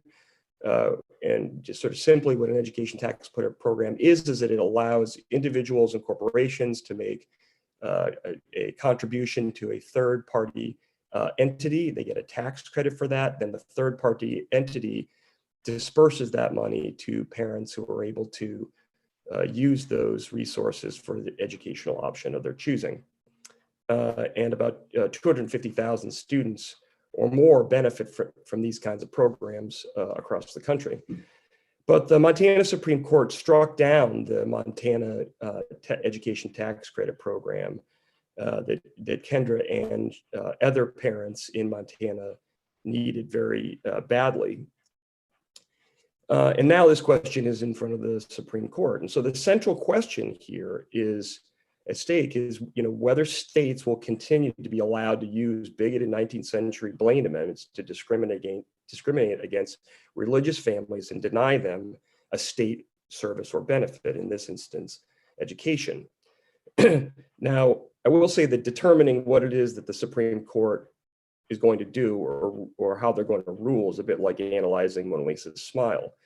But the lawyers at the Institute for Justice and Kendra, I think, are cautiously optimistic that they're going to prevail. And this would be very much a landmark decision if they rule the way we hope they will. That is to say, it will rip holes in these state of Blaine amendments that will make it possible not only for education tax credits, but then it really opens up a wider state of play for the political process and to play itself out. And this is where it's really so important and vital, the work that you folks are doing, because these kinds of openings, these legal openings, will then make it possible for greater access if state legislators avail themselves to it, education savings accounts and other tax credit programs and support of private and religious school parents through a variety of other different choice mechanisms. And this is vitally important because, as we've just learned with this article from this law professor, there is bias and bigotry, whether it is 19th century style bias and bigotry that you find through Blaine amendments or bias and bigotry that you find through intemperate remarks from well-placed law professors. And our hope, obviously, is that with the success of the hopeful success of the Supreme Court, that parents will be allowed to explore even greater opportunities to educate their children according to what Thomas Jefferson called the dictates of their conscience. So I can't tell you how grateful I am to Thomas More for all of your excellent work on this topic. I'm very grateful for all the work that the homeschooling community has done around the support and advocacy of their own schools, but also for their work that they've done supporting the academic improvement of the public schools and other school choice mechanisms by giving us such a good example of the work that they do. Thanks. Thank you very much, Jamie. I'm currently unable to see the screen. I've done something with my computer, but thank you. I'd just like to make a reflection, and I'm grateful for one point that you made, that the founders and the original crafters of educational policy, particularly in Massachusetts, did so with a firm understanding that they were working to empower parents, to give parents more resources with which to fulfill their responsibility. Now, if we are successful, if Kendra is successful, Kendra Espinoza is successful, then parents will have more resources, should have more resources in the form of state support in various ways. But I think it's also worth reflecting on the fact that if the Supreme Court essentially gives the green light to strike down these Blaine amendments, we also will have erased something that defaced the original intent of the founders, so that philosophically we would be back to the original educational goal, which is to empower parents. Am I overstating the case? No, I think that's exactly right. Again, in so many regards, I think the founders got a lot of these state, local, federal arrangements right. And, I think what we've seen over the last 25 or 30 years at least has been a dramatic shift, not only away from state and local authority, but towards federal authority. Yes. And, I think that there has been, a lot of concern, and a lot of people have voiced strong opposition to that.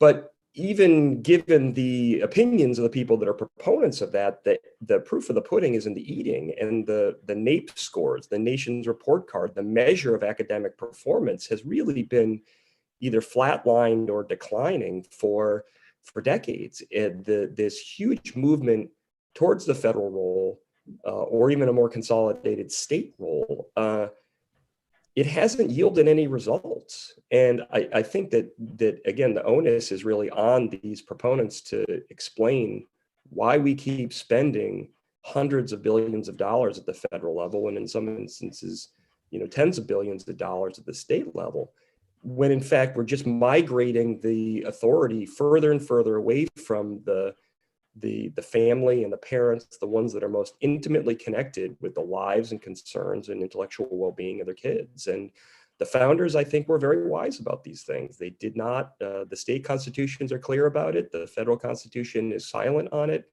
And even at this late date, the federal government contributes about 10% of the funding of K-12 education, which is really a very modest amount.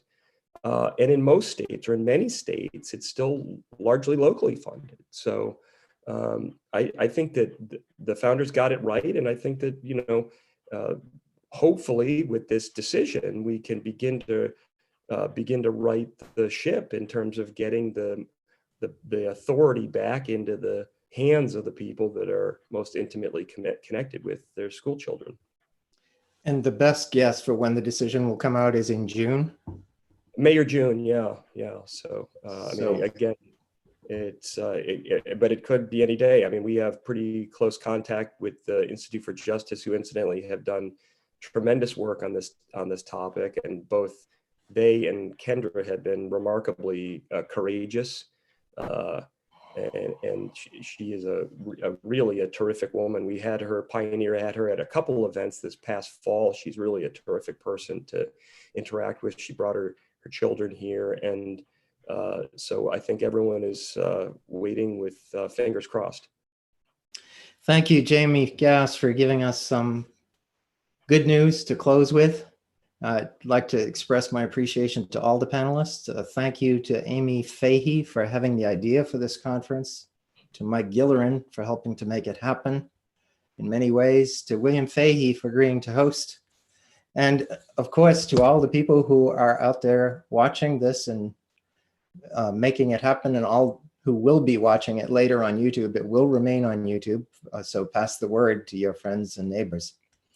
If this is your first acquaintance with Thomas More College, I strongly recommend that you learn more, particularly if you're a homeschooler, because I think you might find that we're an institution with the same blood type. If this is your first acquaintance with our Center for the Restoration of Christian Culture, please get on our mailing list and learn more about events like this. It's unusual for us to be doing it on the internet. Usually we do it in a more intimate setting, but if this is as successful as I think it may be, we'll probably be doing more.